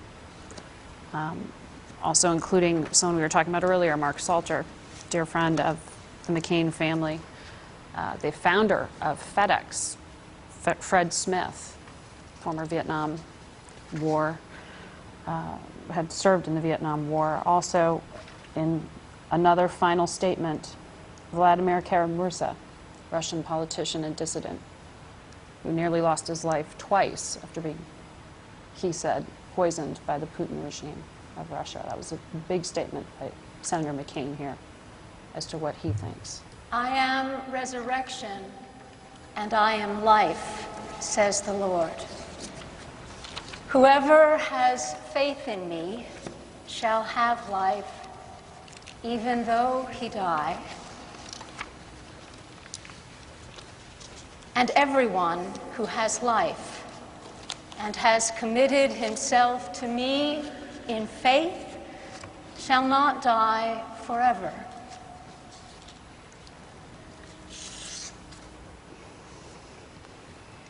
As for me, I know that my Redeemer lives, and that at the last he will stand upon the earth. After my awaking, he will raise me up, and in my body I shall see God. I myself shall see and behold him who is my friend and not a stranger.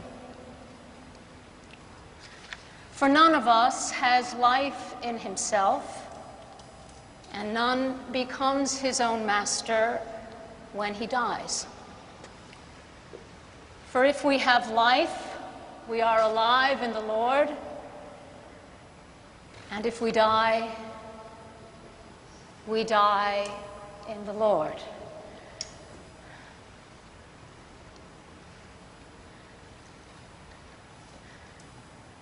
So then, whether we live or die, we are the Lord's possession.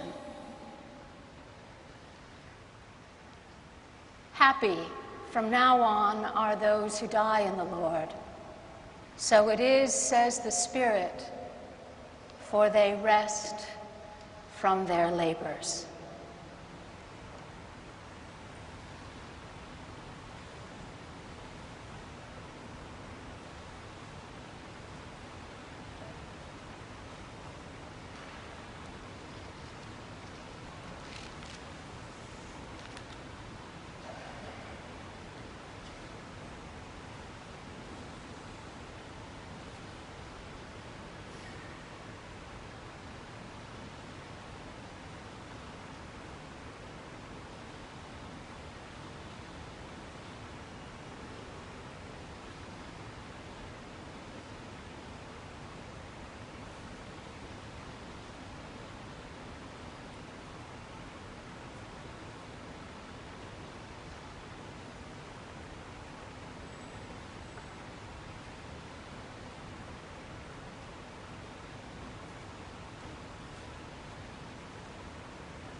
Please be seated.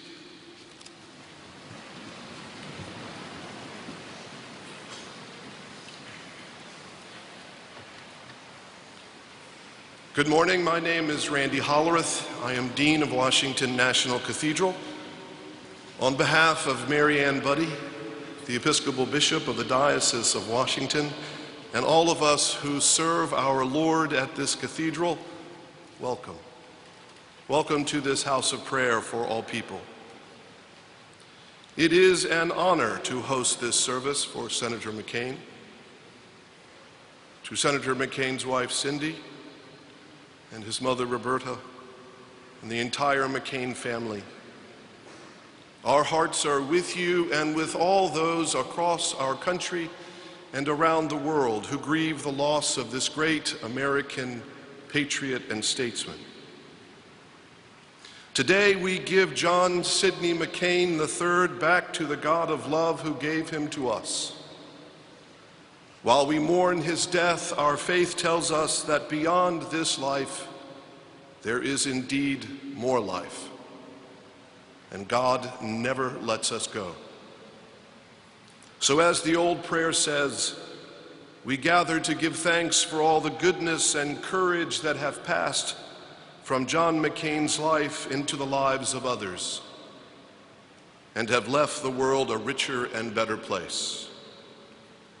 For his life's task, faithfully and honorably discharged, for good humor, gracious affection, kindly generosity, for sadness met without surrender, and weakness endured without defeat. May the Lord bless him and keep him this day and always. Thank you.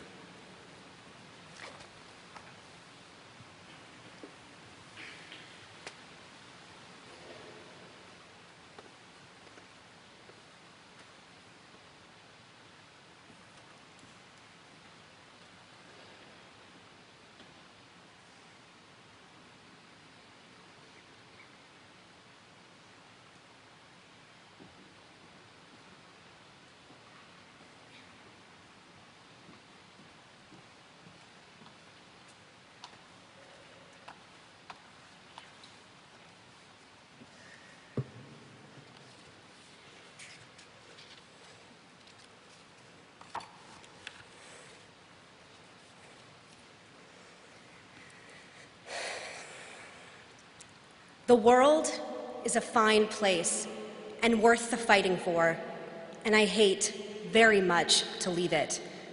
When Ernest Hemingway's Robert Jordan, at the close For Whom the Bell Tolls, lies wounded and waiting for his last fight, these are among his final thoughts. My father had every reason to think the world was an awful place. My father had every reason to think the world was not worth fighting for. My father had every reason to think the world was worth leaving. He did not think any of those things. Like the hero of his favorite book, John McCain took the opposite view. You had to have a lot of luck to have had such a good life. I am here before you today saying the words I have never wanted to say, giving the speech I have never wanted to give, feeling the loss I have never wanted to feel. My father is gone.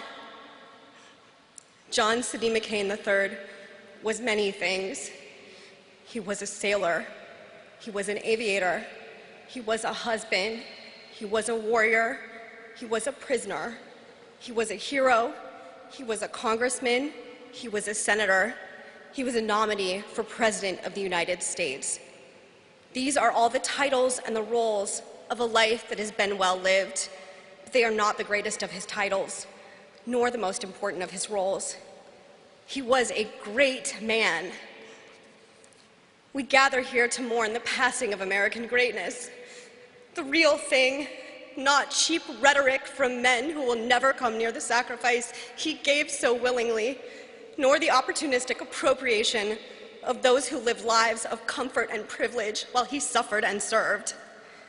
He was a great fire who burned bright. In the past few days, my family and I have heard from so many of those Americans who stood in the warmth and light of his fire and found it illuminated what is best about them. We are grateful to them because they are grateful to him.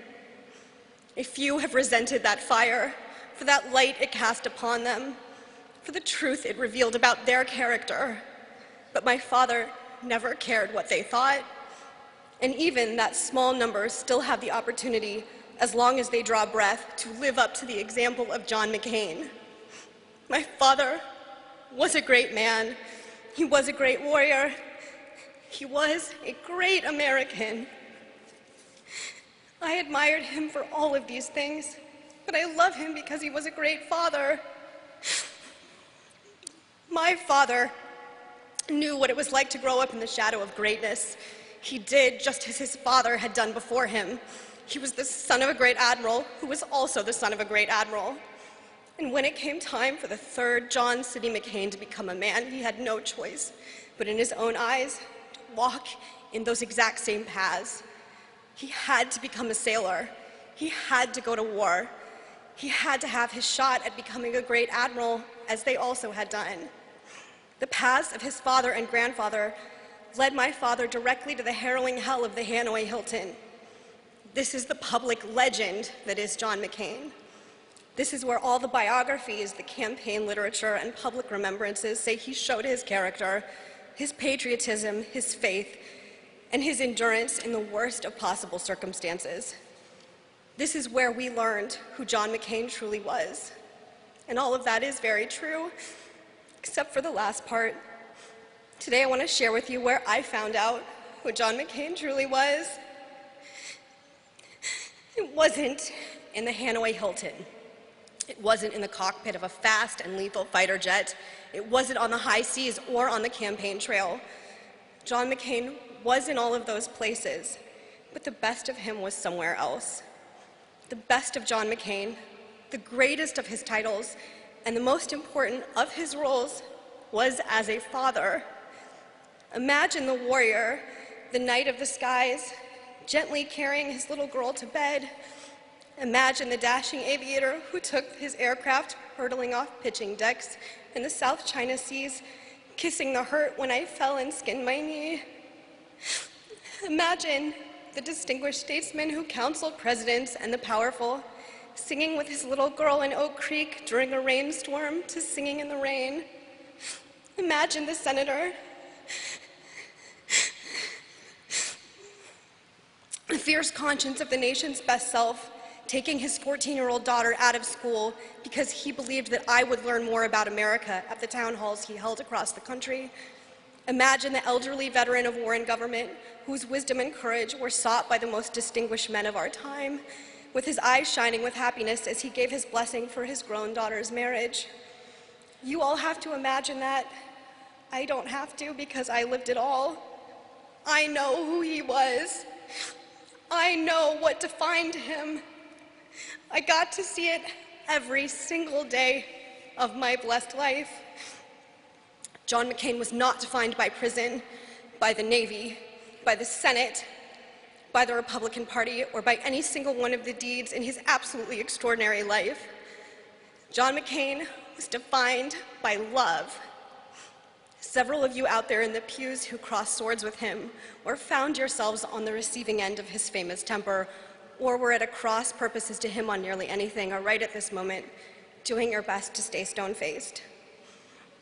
Don't. You know full well that if John McCain were in your shoes here today, he'd be using some salty word he learned in the Navy while my mother jabbed him in the arm in embarrassment. He'd look back at her and grumble and maybe stop talking, but he would keep grinning. She was the only one who could do that.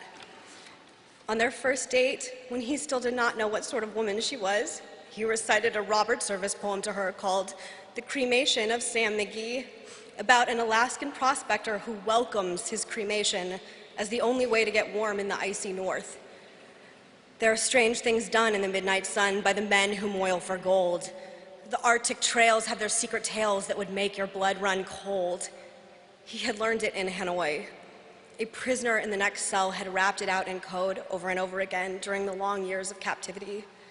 My father figured that if Cindy Lou Hensley would sit through that and appreciate the dark humor that had seen him through so many years of cruel imprisonment, she just might sit through a lifetime with him as well. And she did. John McCain was defined by love. This love of my father for my mother was the most fierce and lasting of them all, Mom.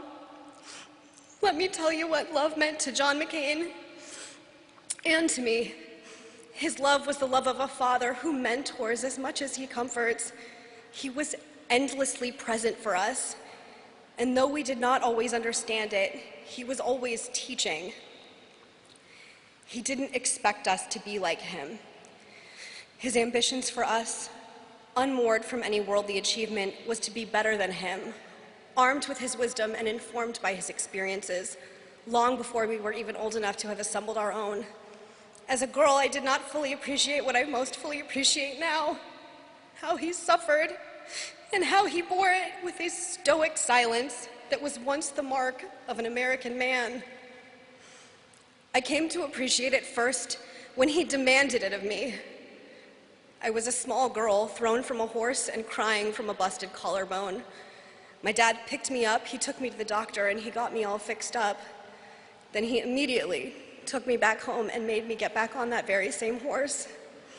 I was furious at him as a child, but how I love him for it now. My father knew pain and suffering with an intimacy and immediacy that most of us are blessed never to have endured.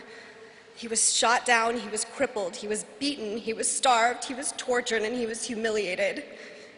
That pain never left him. The cruelty of his communist captors ensured that he would never raise his arms above his head for the rest of his life. Yet he survived, yet he endured, yet he triumphed. And there was this man who had been through all that with a little girl who simply didn't want to get back on her horse. He could have sat me down and told me all of that and made me feel small because my complaint and my fear was nothing next to his pain and memory. Instead, he made me feel loved. "Megan," he said, in his quiet voice that spoke with authority and meant you had best obey, "get back on the horse." I did, and because I was a little girl, I resented it. Now that I am a woman, I look back across that time and see the expression on his face when I climbed back up and rode again, and I see the pride and love in his eyes as he said, "Nothing is going to break you."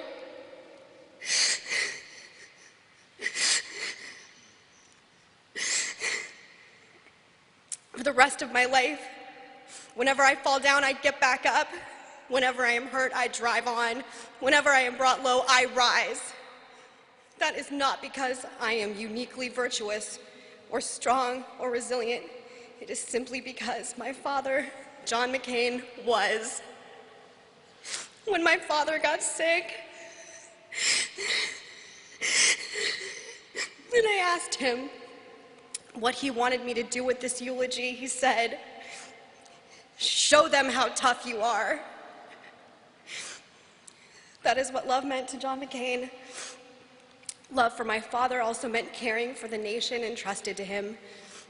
My father, the true son of his father and grandfather, was born into an enduring sense of the hard-won character of American greatness and was convinced of the need to defend it with ferocity and faith. John McCain was born in a distant and now vanquished outpost of American power, and he understood America as a sacred trust. He understood our republic demands responsibilities even before it defends its rights. He knew navigating the line between good and evil was often difficult, but always simple. He grasped that our purpose and our meaning was rooted in a missionary's responsibility stretching back centuries. Just as the first Americans looked upon a new world full of potential for a grand experiment in freedom and self-government, so their descendants have a responsibility to defend the old world from its worst self. The America of John McCain is the America of the Revolution. Fighters with no stomach for the summer soldier and the sunshine patriot, making the world anew with the bells of liberty. The America of John McCain is the America of Abraham Lincoln. fulfilling the promise of the Declaration of Independence that all men are created equal, and suffering greatly to see it through. The America of John McCain is the America of the boys who rushed the colors in every war across 3 centuries, knowing that in them is the life of the Republic, and particularly those, by their daring, as Ronald Reagan said, gave up their chance at being husbands and fathers and grandfathers, and gave up their chance to be revered old men. The America of John McCain is, yes, the America of Vietnam, fighting the fight even in the most forlorn cause, even in the most grim circumstances, even in the most distant and hostile corner of the world, standing even defeat for the life and liberty of other peoples in other lands. The America of John McCain is generous and welcoming and bold. She is resourceful and confident and secure. She meets her responsibilities. She speaks quietly because she is strong. America does not boast because she has no need to. The America of John McCain has no need to be made great again because America was always great.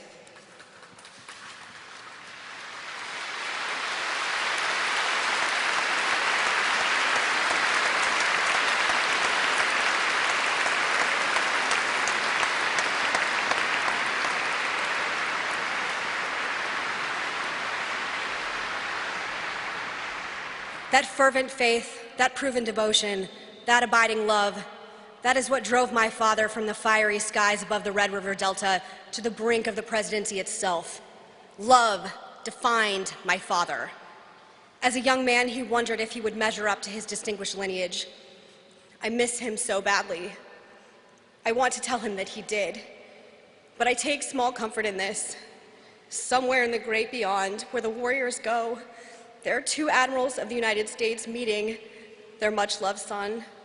They are telling him he is the greatest among them. Dad, I love you. I always have. All that I am, all that I hope, all that I dream is grounded in what you taught me. You loved me, and you showed me what love must be. An ancient Greek historian wrote that the image of great men is woven into the stuff of other men's lives. Dad, your greatness is woven into my life. It is woven into my mother's life. It is woven into my sister's life. And it is woven into my brother's lives.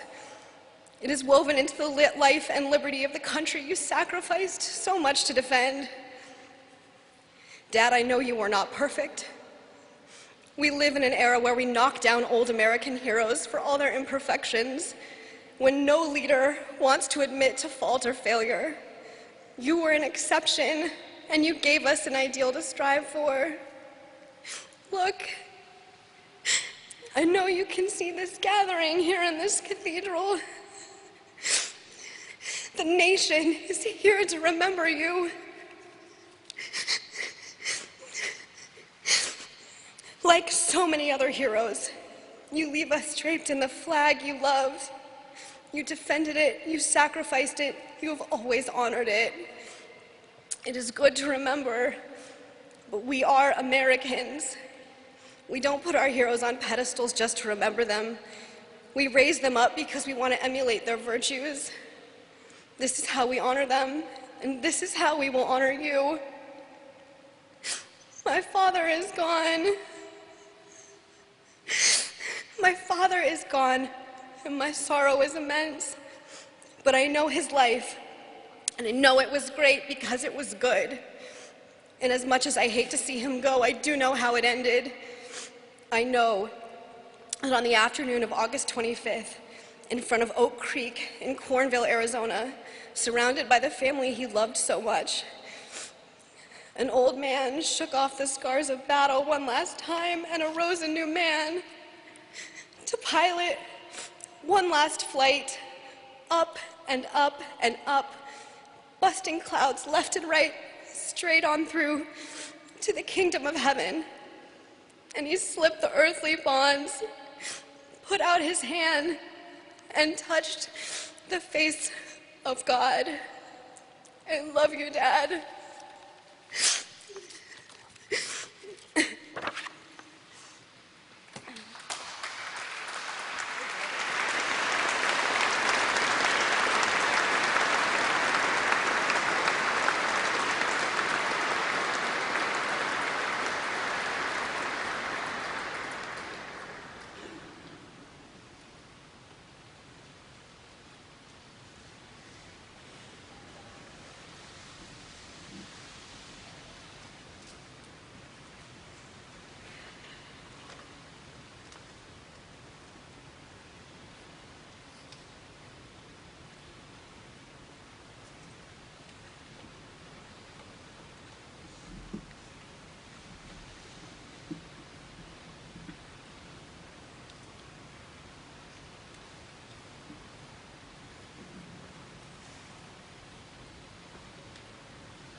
From Requiem by Robert Louis Stevenson.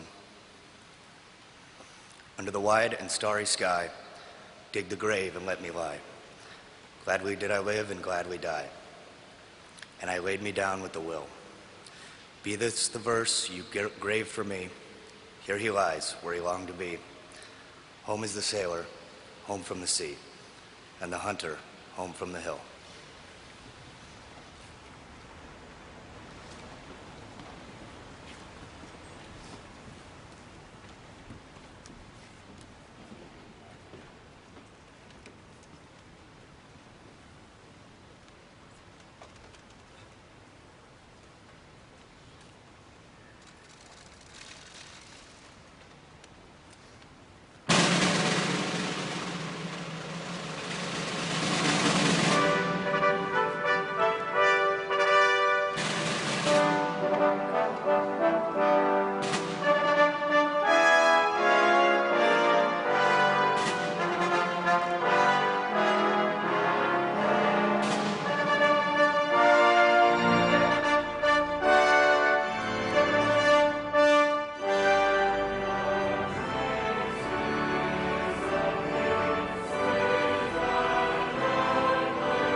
Cindy McCain and the wonderful McCain family, Presidents Clinton, Bush, and Obama, Secretaries Kissinger and Clinton, all the other honored guests that are here, ladies and gentlemen.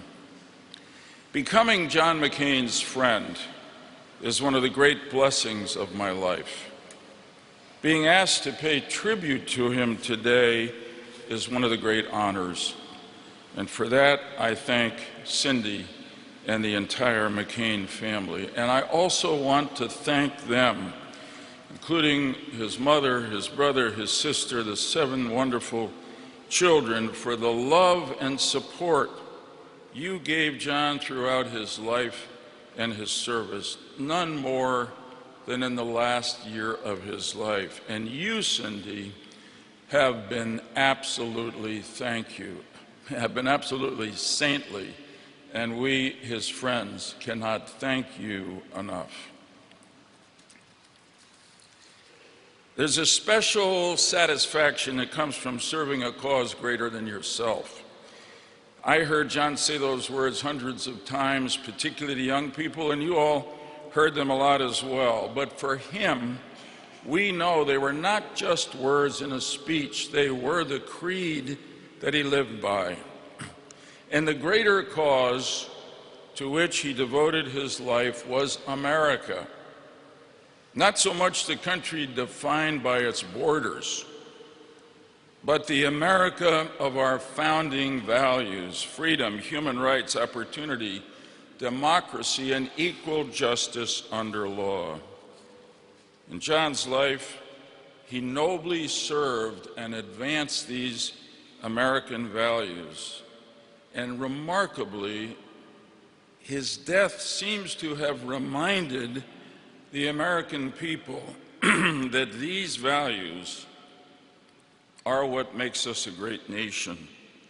Not the tribal partisanship and personal attack politics that have recently characterized our life. This week's celebration of the life and values and patriotism of this hero, I think, have taken our country above all that. In a way, it's the last great gift that John McCain gave America. And I want to suggest today that we can give a last great gift to him, which is to nurture these values and take them forward into the years ahead to make America the better country John always knew it could be. I pray that we will, and I ask you to do so as well. Now, let me try to pay tribute to this great man by describing and sharing stories from our friendship, which began in the early 1990s as part of a bipartisan group pushing our government to stop the aggression and slaughter in Bosnia. And then we began to collaborate on a lot of bipartisan legislation. But really, our friendship deepened in our travels together around the world with our third amigo, Lindsey Graham. When you traveled with John, even with Lindsey along, the purpose was not to have fun. In fact, sometimes it seemed the purpose was just to survive the schedule he had organized. John had a restless energy every day, including the days we traveled, to get the most out of every day he possibly could, and he did. And so did we, who were privileged to know him. John traveled to learn so he could be a better senator. He traveled to represent America as best he could wherever we went, and he did. And he traveled to support the men and women of our armed services, whether in war or at peace, wherever they were. And they, in turn, welcomed him in not just respect, but awe, as the hero John McCain was, is, and always will be.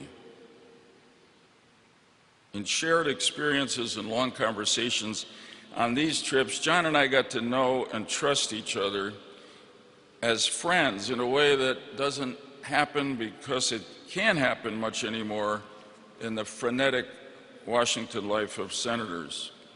Our friendship taught me many things, including, I must add, some jokes that I otherwise never would have known. John loved to laugh and make others laugh. When he found a joke that people liked, he told it over and over and over again. One of my favorites was about the two inmates going through the food line for dinner at the state penitentiary. One says to the other, "The food is terrible here." And the other says, it was a lot better when I was governor.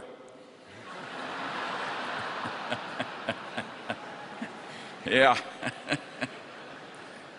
I heard that one often, and I laughed every time because John laughed so hard every time he told it. The range of John's mind, interest, and experience was impressive and often surprising. You couldn't characterize this man. He loved to read history and fiction and talk about it, argue about it. He had a pervasive curiosity about just about everything in life. He loved the outdoors and all of God's creatures, large and small, who lived there. Most people would be surprised by how much pleasure this combative senator got from watching the hummingbirds at the McCain family home outside Sedona, Arizona. But of course, John's great strength was his character. He was honest, fair, and civilized. In all the times we were together, I never heard him say a bigoted word about anyone. The American people saw this great quality most clearly during the 2000 campaign when that woman made an offensive statement against then Senator Barack Obama. To me, what was most impressive about John's reaction was that it was pure reflex. It was who John was. He didn't need to consult anyone. He immediately defended his opponent's name and honor and thereby elevated for that moment our politics and made us a more perfect union. Personally, I can tell you that John was a real friend in accommodating what to him were my unusual practices as a religiously observant Jew. Whether it was walking with me on a Saturday to an important meeting or turning down a popular Friday night dinner invitation at the Munich security conference we went to every year because it was too far to walk, we would stay in the hotel and have what John learned to call our Shalom Shabbat dinners, peaceful Sabbath dinners.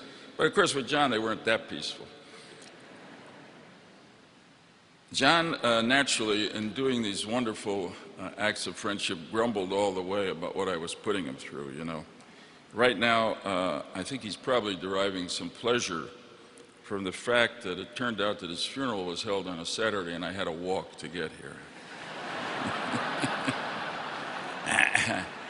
I'm sure if he were right now, he'd tell me that that was divine justice. He ultimately, as he did with so much of his life, turned these interfaith experiences into a truly hilarious comedy routine. It began with a solemn pronouncement by John that he was converting to Judaism. Then he explained much less solemnly, I do this not because of any particular liking for the religion. It's just that for so many years I've had to go along with all of Joe's religious nonsense that I might as well convert and get the benefits. One of his favorite targets was the Sabbath elevators in Israeli hotels, which are pre-programmed to stop at every floor. You know, John had many virtues, but patience was not one of them. Therefore, rides on those Shabbat elevators were not the happiest times we spent together. I say this both to say in stories how full and genuine was John's acceptance of my religious practices, which were different from what he knew, but also to make a larger point, because I can tell you in everything we did together around the world and here in Washington and across America, he showed that same acceptance, respect, curiosity about everybody's religious observances and about everything else about them that was different from himself and his own experiences. I've said that patience was one virtue John didn't have. Forgiveness was a great virtue he did have. And here's a story to make that clear. Once on a trip to Hanoi, as we were touring the Hanoi Hilton, a crowd of Vietnamese college students recognized John, and they began to chant wildly, "Mac Cain, Mac Cain." They wanted to take his pictures and have him sign autographs. When it was over, I asked him why he got such a rock star reception in Hanoi. And with classic directness, he said, "Well, first, Joe, it's because they've been taught that I was treated a lot better here than I really was. And second, it's because of the normalization of relations between the U.S. and Vietnam." Well, that was a classic McCain understatement. Along with President Clinton and John Kerry, John McCain was the leader in Congress in bringing about the normalization of relations between the U.S. and Vietnam, an extraordinary act of personal forgiveness when you consider what the Vietnamese did to him during his 5.5 years as a prisoner of war. After his injuries in Vietnam, he could not pursue his ambitions in the Navy. So he turned to government service as his greater American cause. Of course, I didn't know John in his youth, but I don't think, from what I've heard, that he was born with the natural skills of a legislator. And yet he learned them and became a great one. He knew when to be irascible and immovable and when to negotiate and compromise to get something done. He regularly reached across party lines because he knew that was the only way to solve problems and seize opportunities for the people of our country and his state. As a result, his legislative record is extremely impressive. He also fought and lost some big battles to stop climate change, to close the gun show loophole, to broadly reform our immigration laws. But that never seemed to get him down or diminish his ardor for the next battle. He loved to win, but he also loved a good fight for a just cause, even if it didn't succeed. Overall, he won many more than he lost, and all of his big wins were achieved with bipartisan support.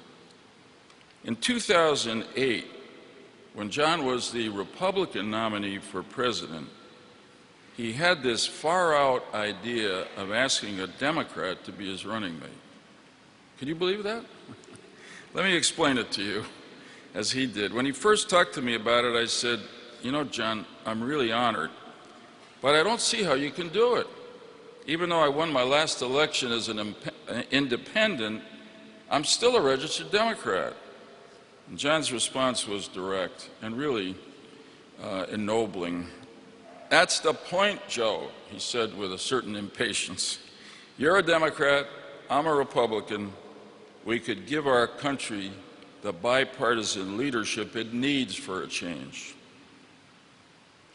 When John returned to the Senate after his surgery last summer and voted against the Republican health care bill, some people accused him of being disloyal to his party and the president. But that was not the case.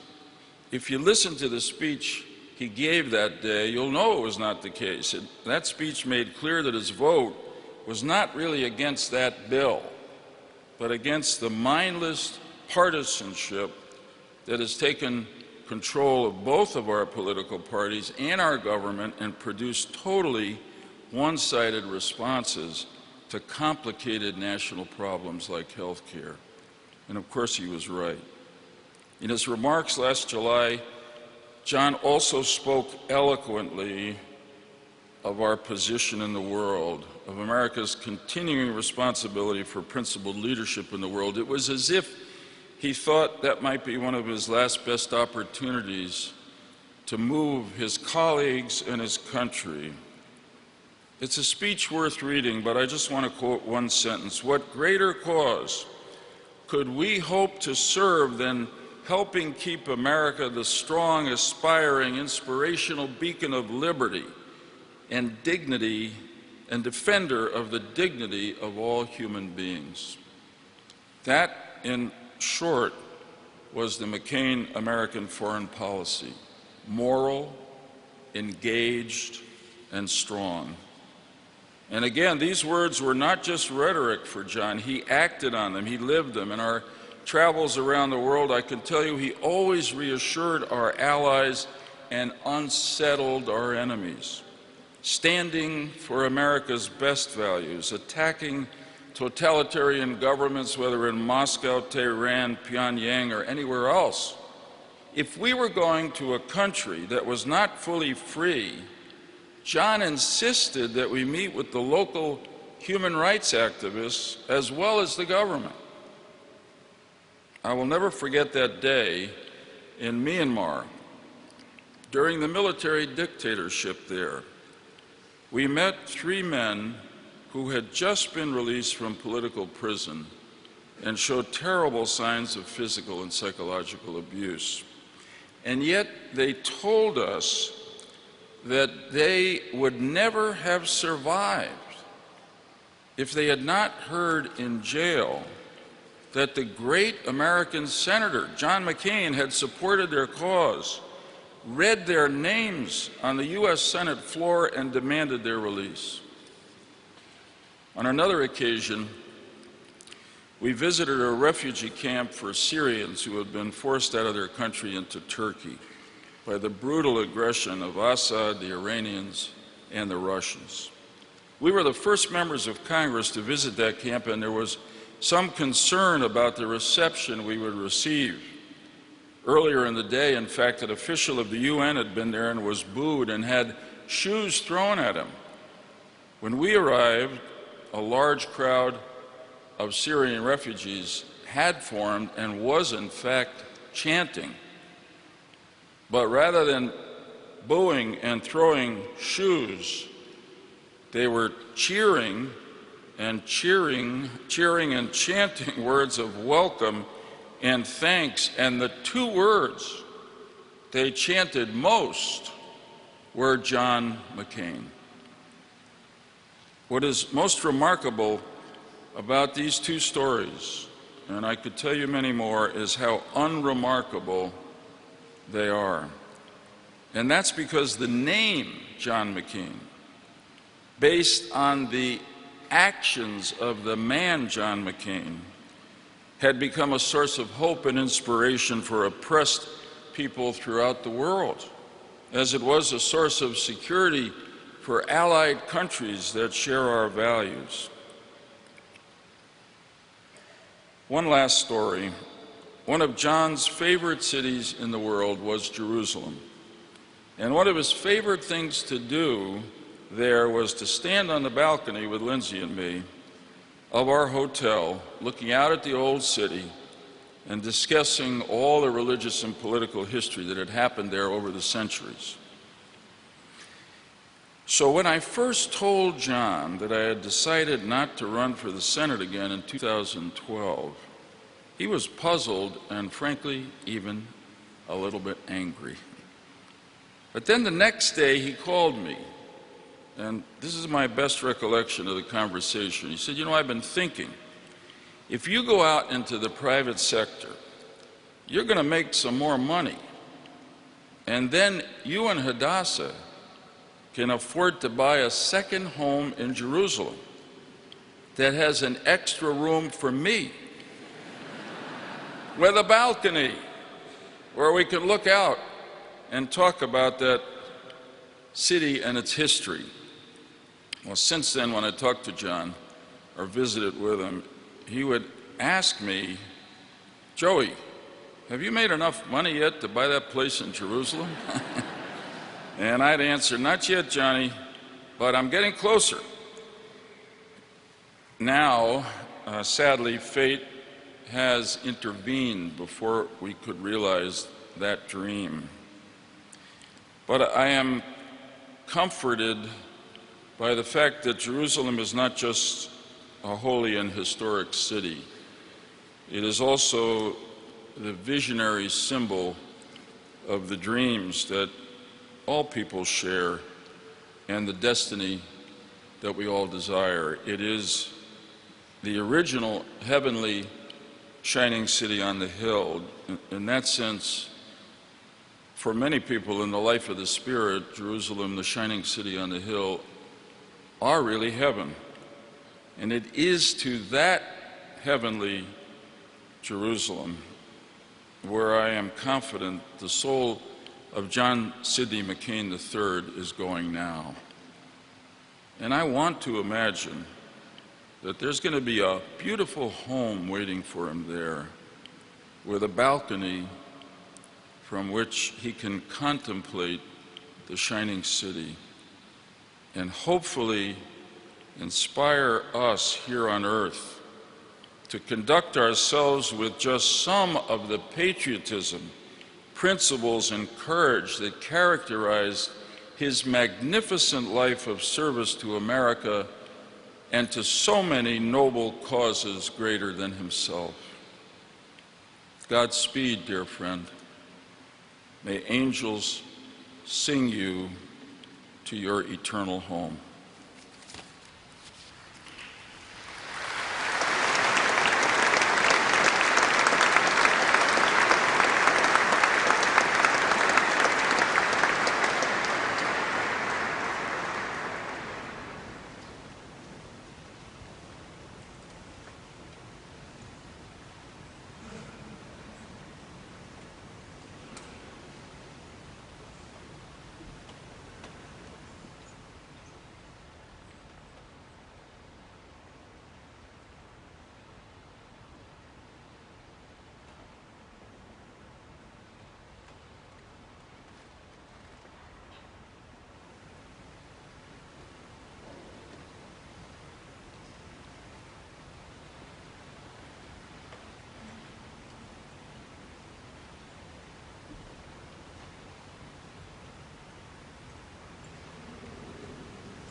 Our country has had the good fortune that at times of national trial, a few great personalities have emerged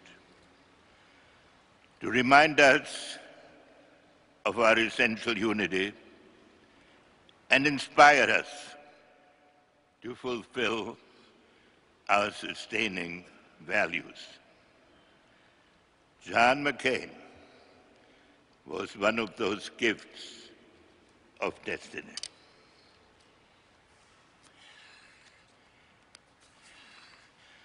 I met John for the first time in April 1973 at a White House reception for prisoners returned from captivity in Vietnam. He had been much on my mind during the negotiations to end the Vietnam War, partly also because his father, then Commander-in-Chief of the Pacific Command, when briefing the President, answered references to his son by saying only, "I pray for him." In the McCain family, national service was its own reward. They did not allow for special treatment. I thought of that when his Vietnamese captors, during the final phase of negotiations, offered to release John so that he could return with me on the official plane that had brought me to Hanoi. Against all my instincts, I thanked him for the offer, but refused it. I wondered what John would say when we finally met. His greeting was both self-effacing and moving.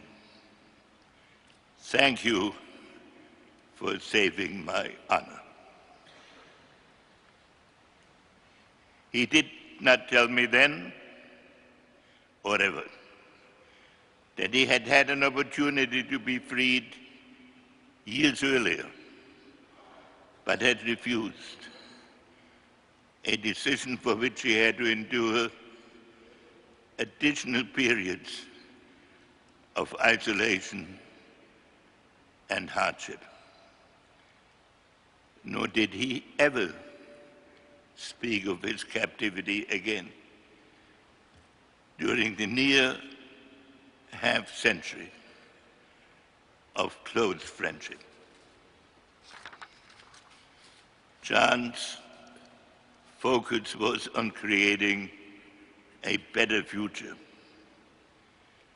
As a senator, he supported the restoration of relations with Vietnam, helped bring it about on a bipartisan basis in the Clinton administration, and became one of the advocates of reconciliation with his erstwhile enemy. Honor was John's lodestar. It is an intangible quality. It is not obligatory. It has no written code. It reflects an inward compulsion, free of self-interest.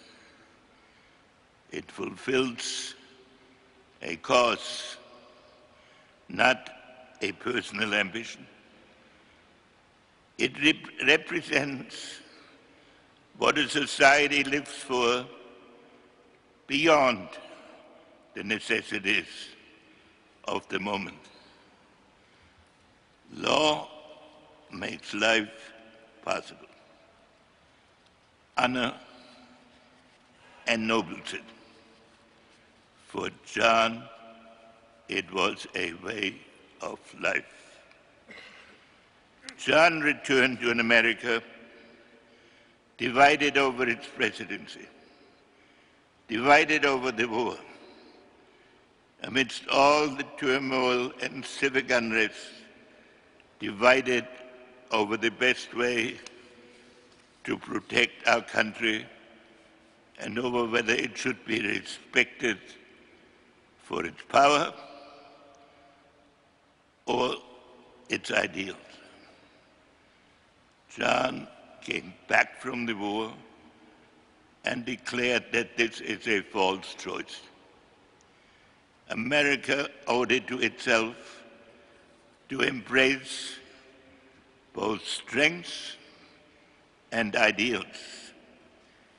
In decades of congressional service, ultimately as chairman of the Senate Armed Services Committee, John was an indefatigable exponent of an America strong enough to vindicate its purpose.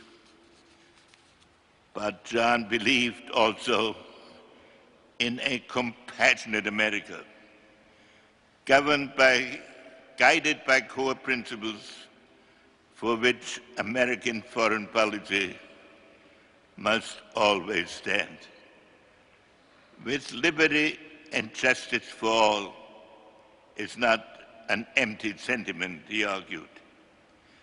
It is the foundation of our national consciousness. To John, American verities had universal applicability. I do not believe, he said, that there is an Arab exception any more than there is a black exception or an Asian or Latin exception. He warned against the temptation of withdrawal from the world. We will not thrive in a world, he warned, where our leadership and ideals are absent. We would not deserve it. In this manner, John McCain's name became synonymous with an America that reached out to oblige the powerful to be lawful and give hope to the oppressed. John's were never academic maxims.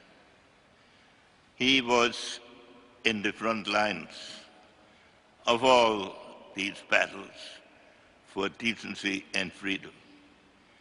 He was an engaged warrior, fighting for his causes with ebullience, with courage, and with humility to the limit of the feasible, and sometimes miraculously, even beyond it.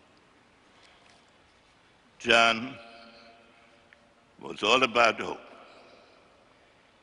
In a commencement speech at Ohio Wesleyan University, John summed up the essence of his engagement of a lifetime. No one of us, if they have character, leaves behind a wasted life. Like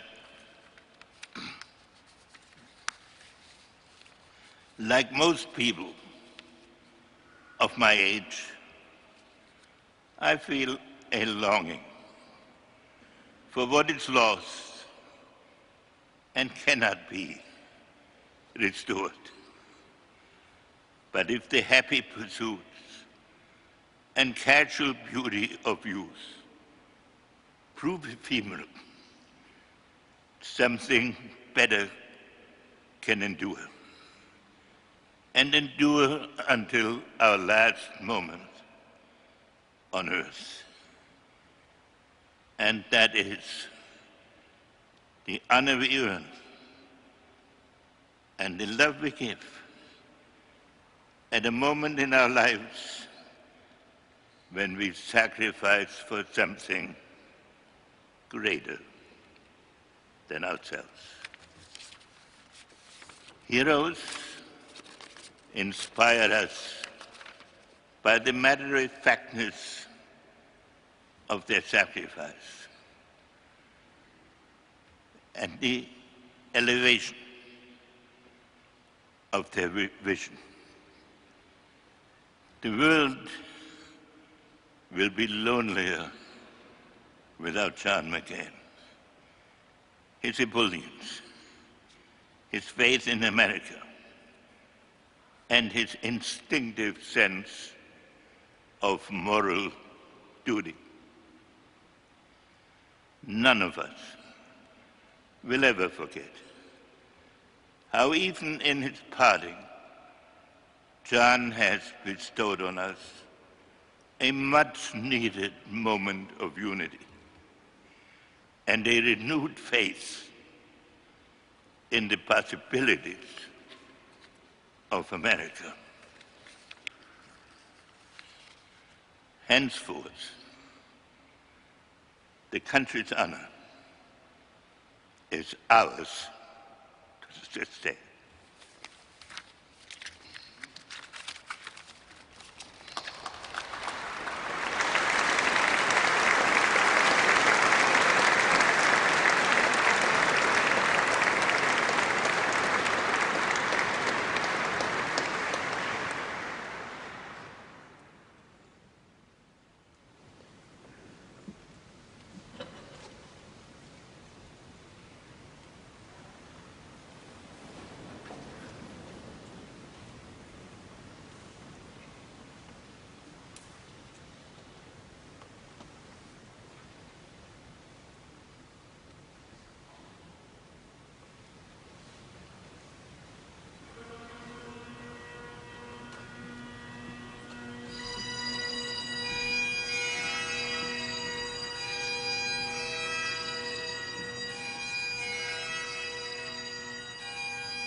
Cindy and the McCain family, I am honored to be with you to offer my sympathies and to celebrate a great life.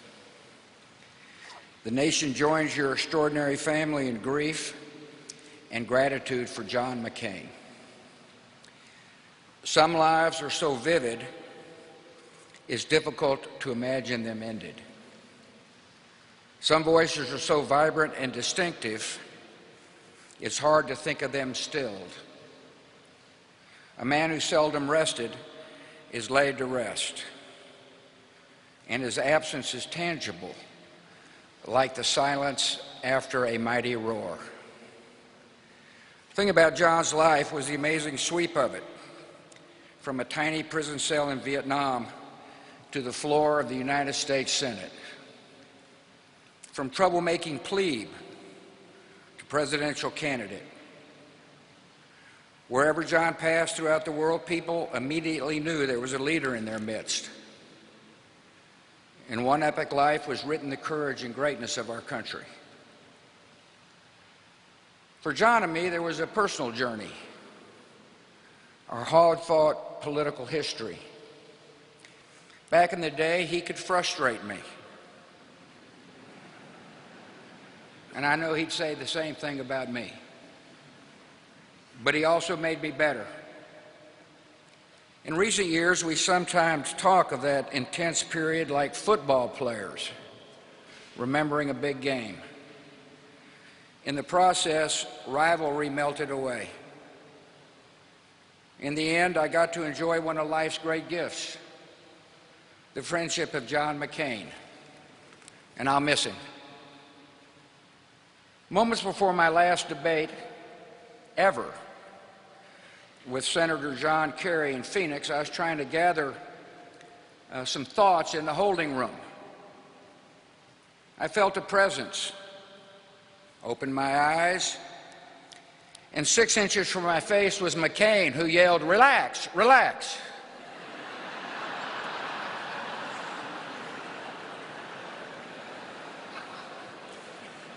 John was above all a man with a code.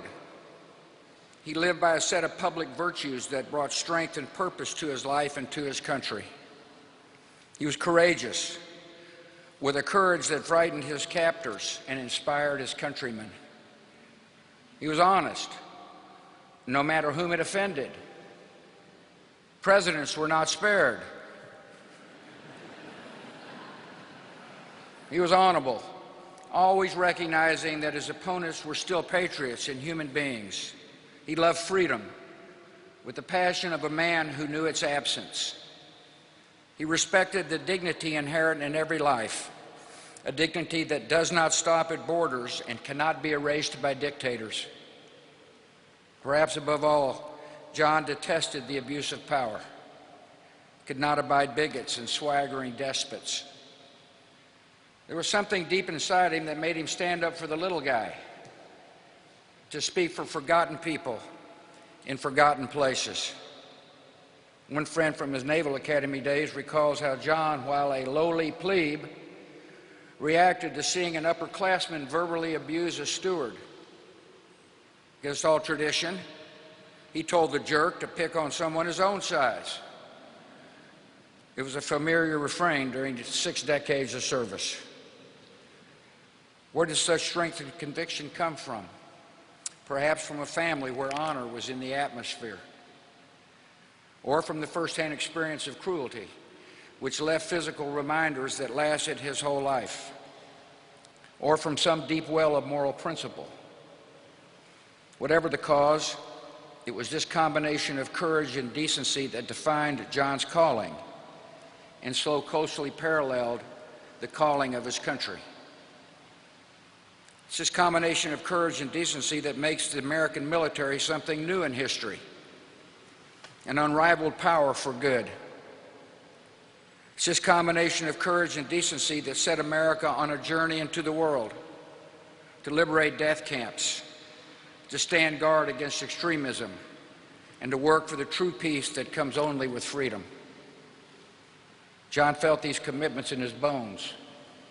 It is a tribute to his moral compass that dissidents and prisoners in so many places, from Russia to North Korea to China, knew that he was on their side. And I think their respect meant more to him than any medals and honors life could bring. The passion for fairness and justice extended to our own military. When a private was poorly equipped or a seaman was overworked in terrible conditions, John enjoyed nothing more than dressing down an admiral or a general. He remained the troublesome plebe to the end. Those in political power were not exempt. At various points throughout his long career, John confronted policies and practices that he believed were unworthy of his country. To the face of those in authority, John McCain would insist, "We are better than this. America is better than this." John, as he was the first to tell you, was not a perfect man, but he dedicated his life to national ideals that are as perfect as men and women have yet conceived. He was motivated by a vision of America carried ever forward, ever upward, on the strength of its principles. He saw our country not only as a physical place or power, but as the carrier of enduring human aspirations, as an advocate for the oppressed, as a defender of the peace, as a promise, unwavering, undimmed, unequal. The strength of a democracy is renewed by reaffirming the principles on which it was founded. And America somehow has always found leaders who were up to that task, particularly at the time of greatest need. John was born to meet that kind of challenge, to defend and demonstrate the defining ideals of our nation. If we're ever tempted to forget who we are, to grow weary of our cause, John's voice will always come as a whisper over our shoulder. We are better than this. America is better than this. John was a restless soul. He really didn't glory in success or wallow in failure because he was always on to the next thing. Friends said he can't stay in the same experience. One of his books ended with the words, "And I moved on." John has moved on. He would probably not want us to dwell on it, but we are better for his presence among us. The world is smaller for his departure, and we will remember him as he was, unwavering, undimmed, unequal.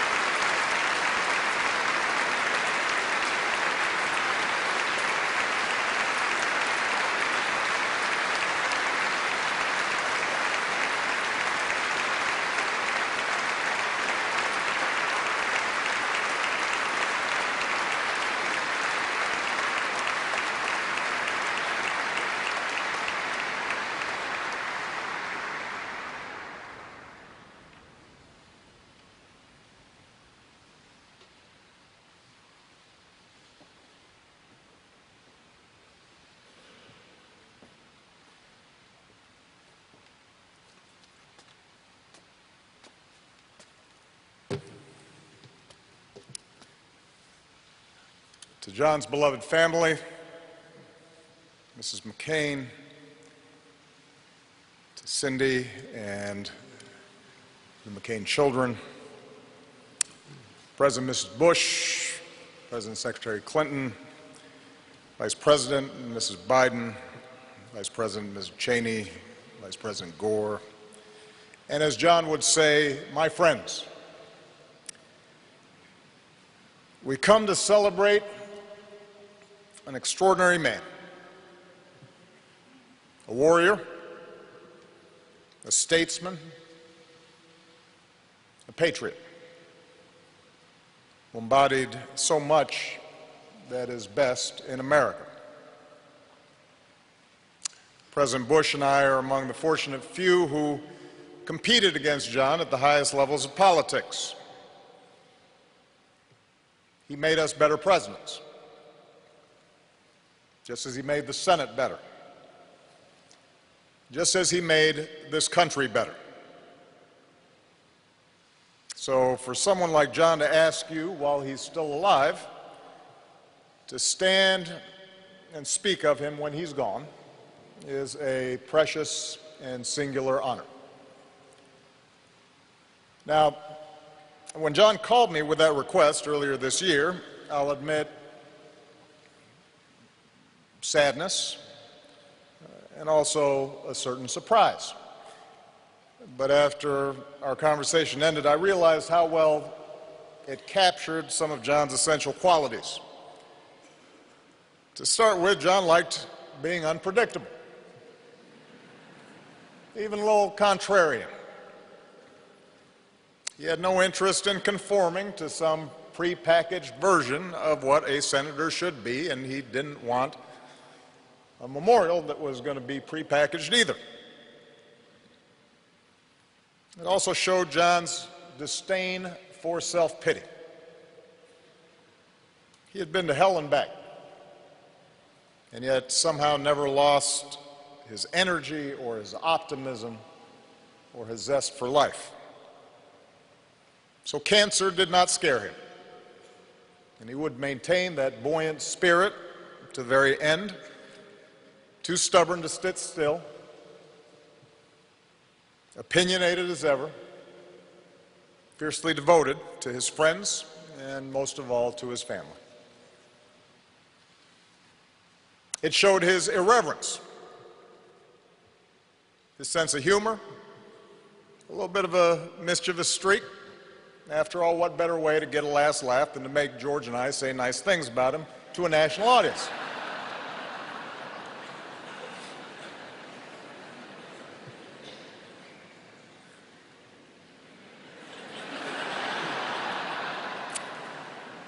And most of all, it showed a largeness of spirit, an ability to see past differences in search of common ground. And in fact, on the surface, John and I could not have been more different. We're of different generations. I came from a broken home and never knew my father. John was the scion of one of America's most distinguished military families. I have a reputation for keeping cool. John, not so much.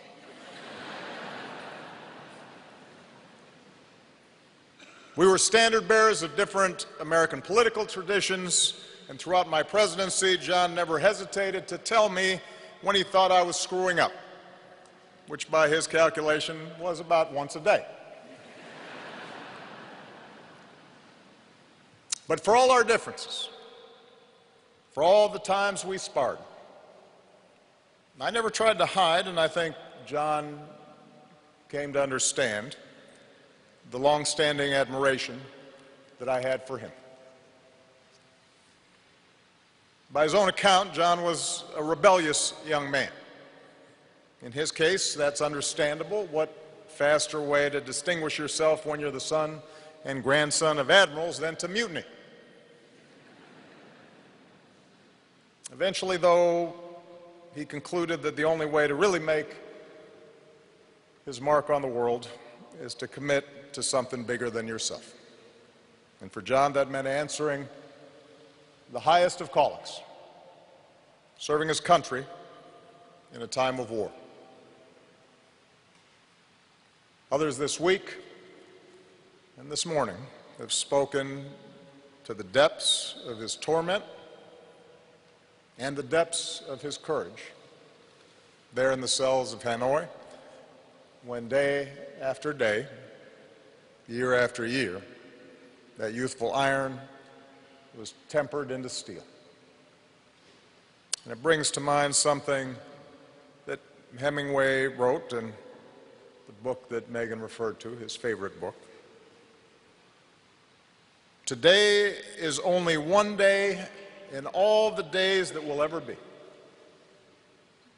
But what will happen in all the other days that ever come can depend on what you do today.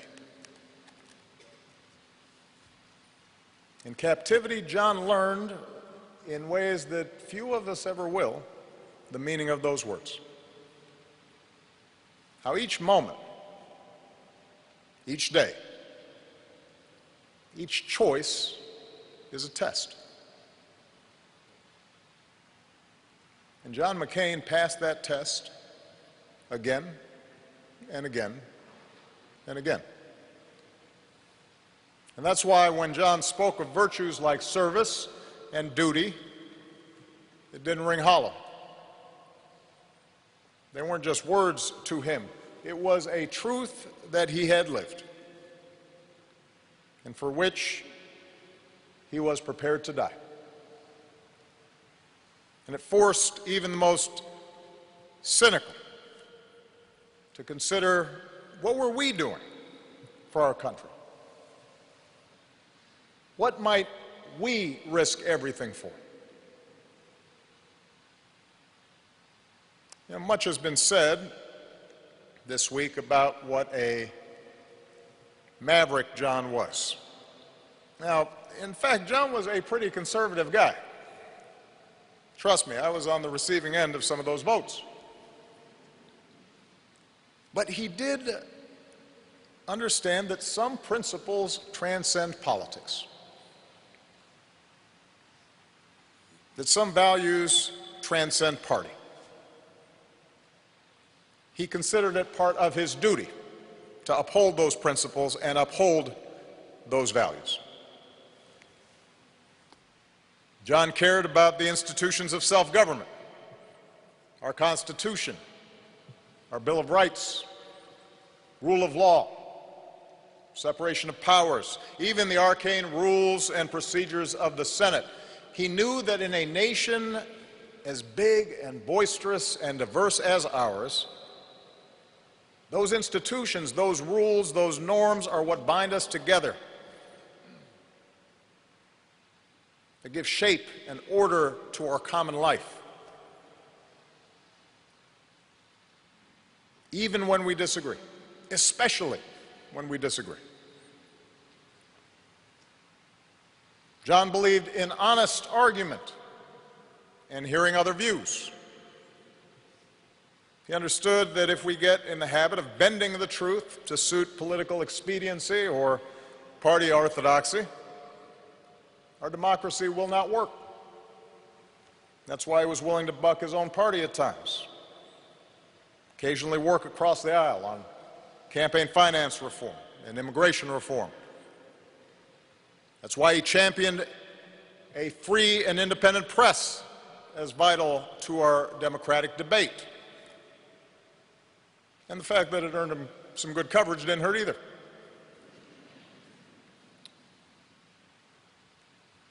John understood, as JFK understood, as Ronald Reagan understood, that part of what makes our country great is that our membership is based not on our bloodline, not on what we look like, what our last names are.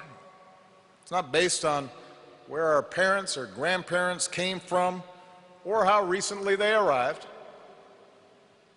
but on adherence to a common creed,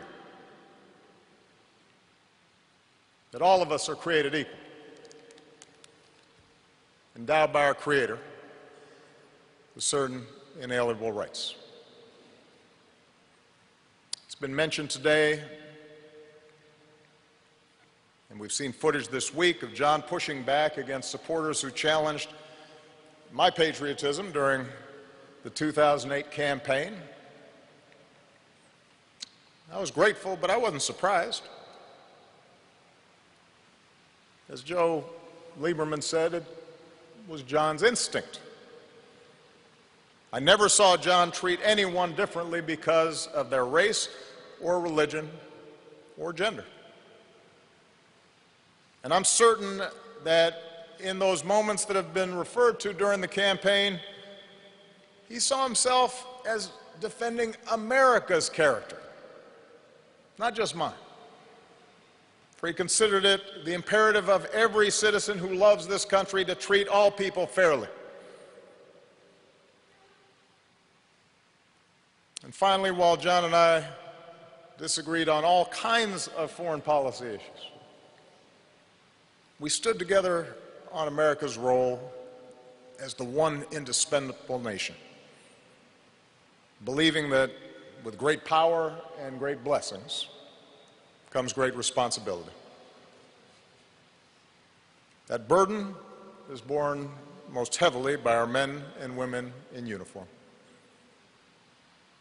Service members like Doug, and Jimmy, and Jack, who followed their father's footsteps, as well as the families who serve alongside our troops.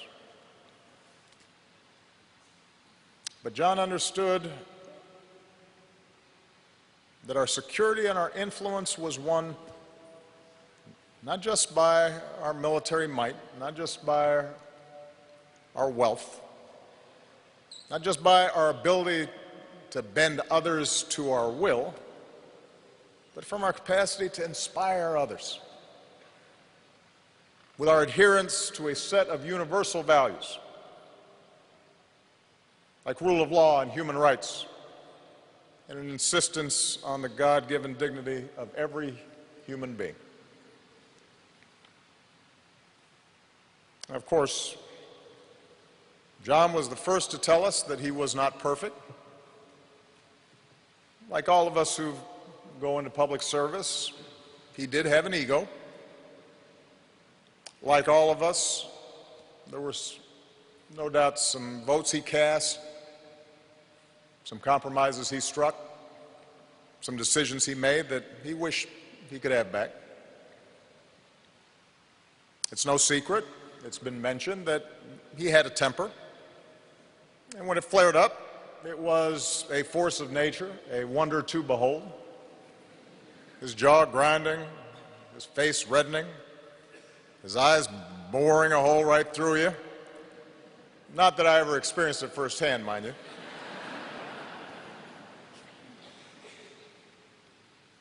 But to know John was to know that as quick as his passions might flare, he was just as quick to forgive and ask for forgiveness. He knew more than most his own flaws and his blind spots. And he knew how to laugh at himself. And that self-awareness made him all the more compelling.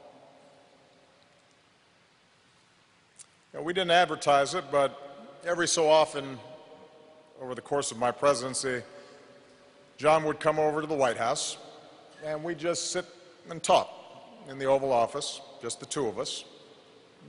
We'd talk about policy, and we'd talk about family, and we'd talk about the state of our politics. And our disagreements didn't go away during these private conversations. Those were real, and they were often deep. But we enjoyed the time we shared away from the bright lights. And we laughed with each other. And we learned from each other. And we never doubted the other man's sincerity or the other man's patriotism, or that when all was said and done, we were on the same team. We never doubted we were on the same team. For all of our differences, we shared a fidelity to the ideals for which generations of Americans have marched and fought and sacrificed and given their lives. We considered our political battles a privilege, an opportunity to serve as stewards of those ideals here at home and to do our best to advance them around the world. We saw this country as a place where anything is possible. And citizenship is an obligation to ensure it forever remains that way. And more than once during his career, John drew comparisons to Teddy Roosevelt. And I'm sure it's been noted that Roosevelt's man in the arena oration seems tailored to John. Most of you know it. Roosevelt speaks of those who strive, who dare to do great things, who sometimes win and sometimes come up short, but always relish a good fight. A contrast to those cold, timid souls who know neither victory nor defeat. Isn't that the spirit we celebrate this week? That striving to be better, to do better, to be worthy of the great inheritance that our founders bestowed. So much of our politics, our public life, our public discourse can seem small and mean and petty. Trafficking in bombast and insult and phony controversies and manufactured outrage. It's a politics that pretends to be brave and tough, but in fact is born of fear. John called on us to be bigger than that. He called on us to be better than that. Today is only one day in all the days that will ever be. But what will happen in all the other days that will ever come can depend on what you do today. What better way to honor John McCain's life of service than, as best we can, follow his example? To prove that the willingness to get in the arena and fight for this country is not reserved for the few, it is open to all of us. That in fact it's demanded of all of us as citizens of this great republic. That's perhaps how we honor him best. By recognizing that there are some things bigger than party or ambition or money or fame or power, but there's some things that are worth risking everything for. Principles that are eternal. Truths that are abiding. At his best, John showed us what that means. For that, we are all deeply in his debt. May God bless John McCain. May God bless this country he served so well.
Let us pray.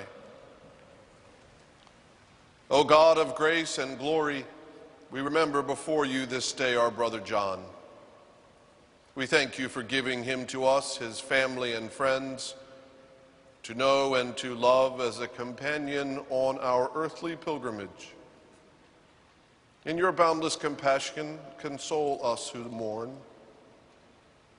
Give us faith to see in death the gate of eternal life, so that in quiet confidence we may continue our course on earth until by your call we are reunited with those who have gone before.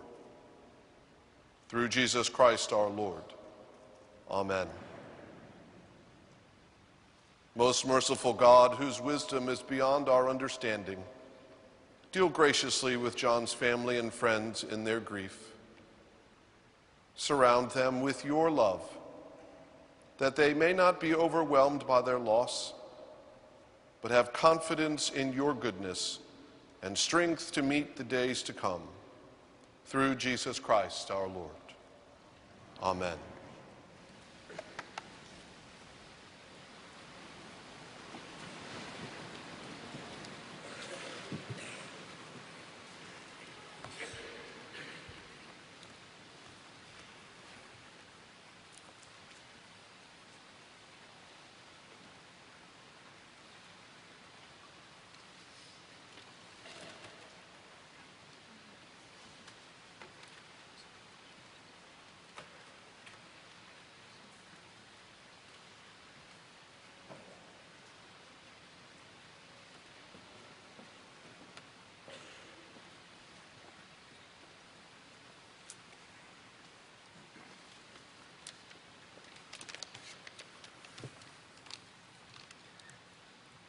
A reading from the Book of Wisdom.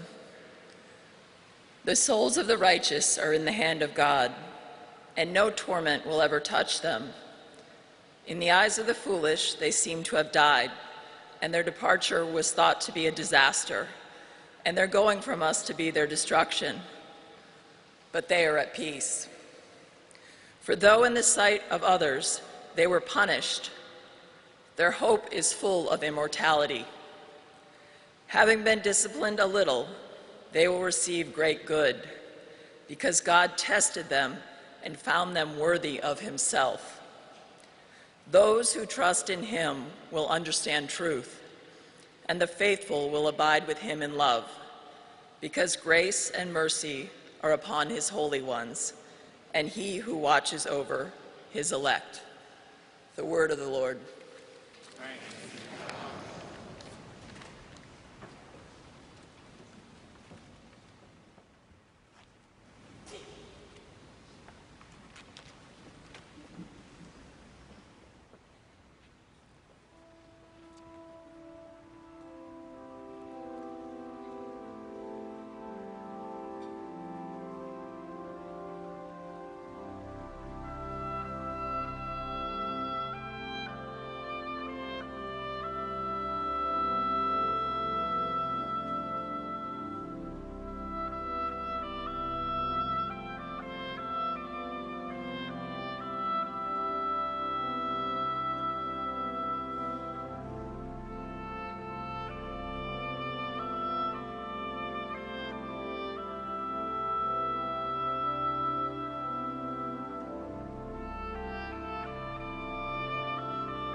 A reading from the second letter of St. Paul to the Corinthians. So we are always confident, even though we know that while we are at home in the body, we are away from the Lord. For we walk by faith, not by sight. Yes, we do have confidence, and we would rather be away from the body and at home with the Lord. The word of the Lord.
A reading from the Gospel according to St. John, chapter 15, verses 12 through 13.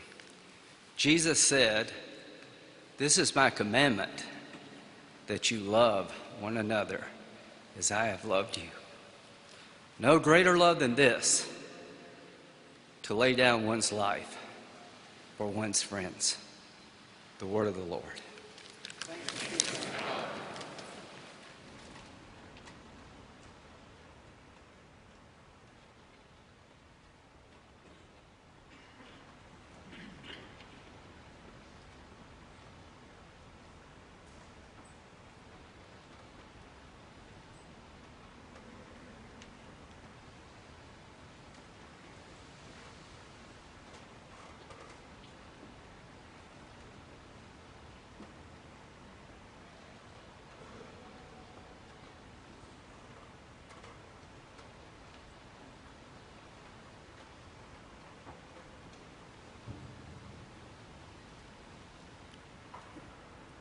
Let us remember John McCain with the words of the Jesuit poet Gerard Manley Hopkins.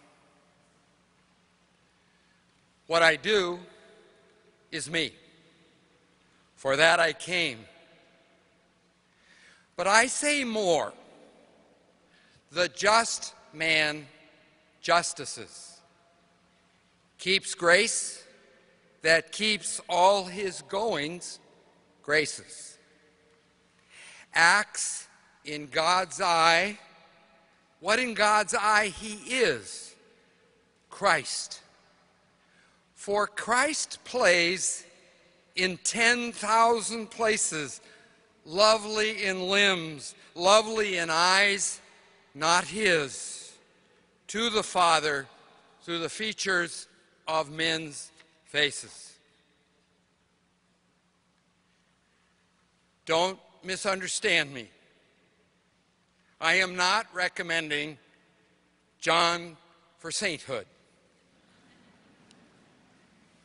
He was so very human, and for that reason we can see God in his life. He was the just man, justicing. For John McCain, every human being deserved to be treated justly. He saw God our Father through the features of every person, especially the poor and those persecuted by power and those in need. John was a man who loved, and he knew that love is seen in actions, in doing. He was so often surrounded by the servicemen and women he had such a special affection for. We can hear him in Shakespeare's words, "But we shall be remembered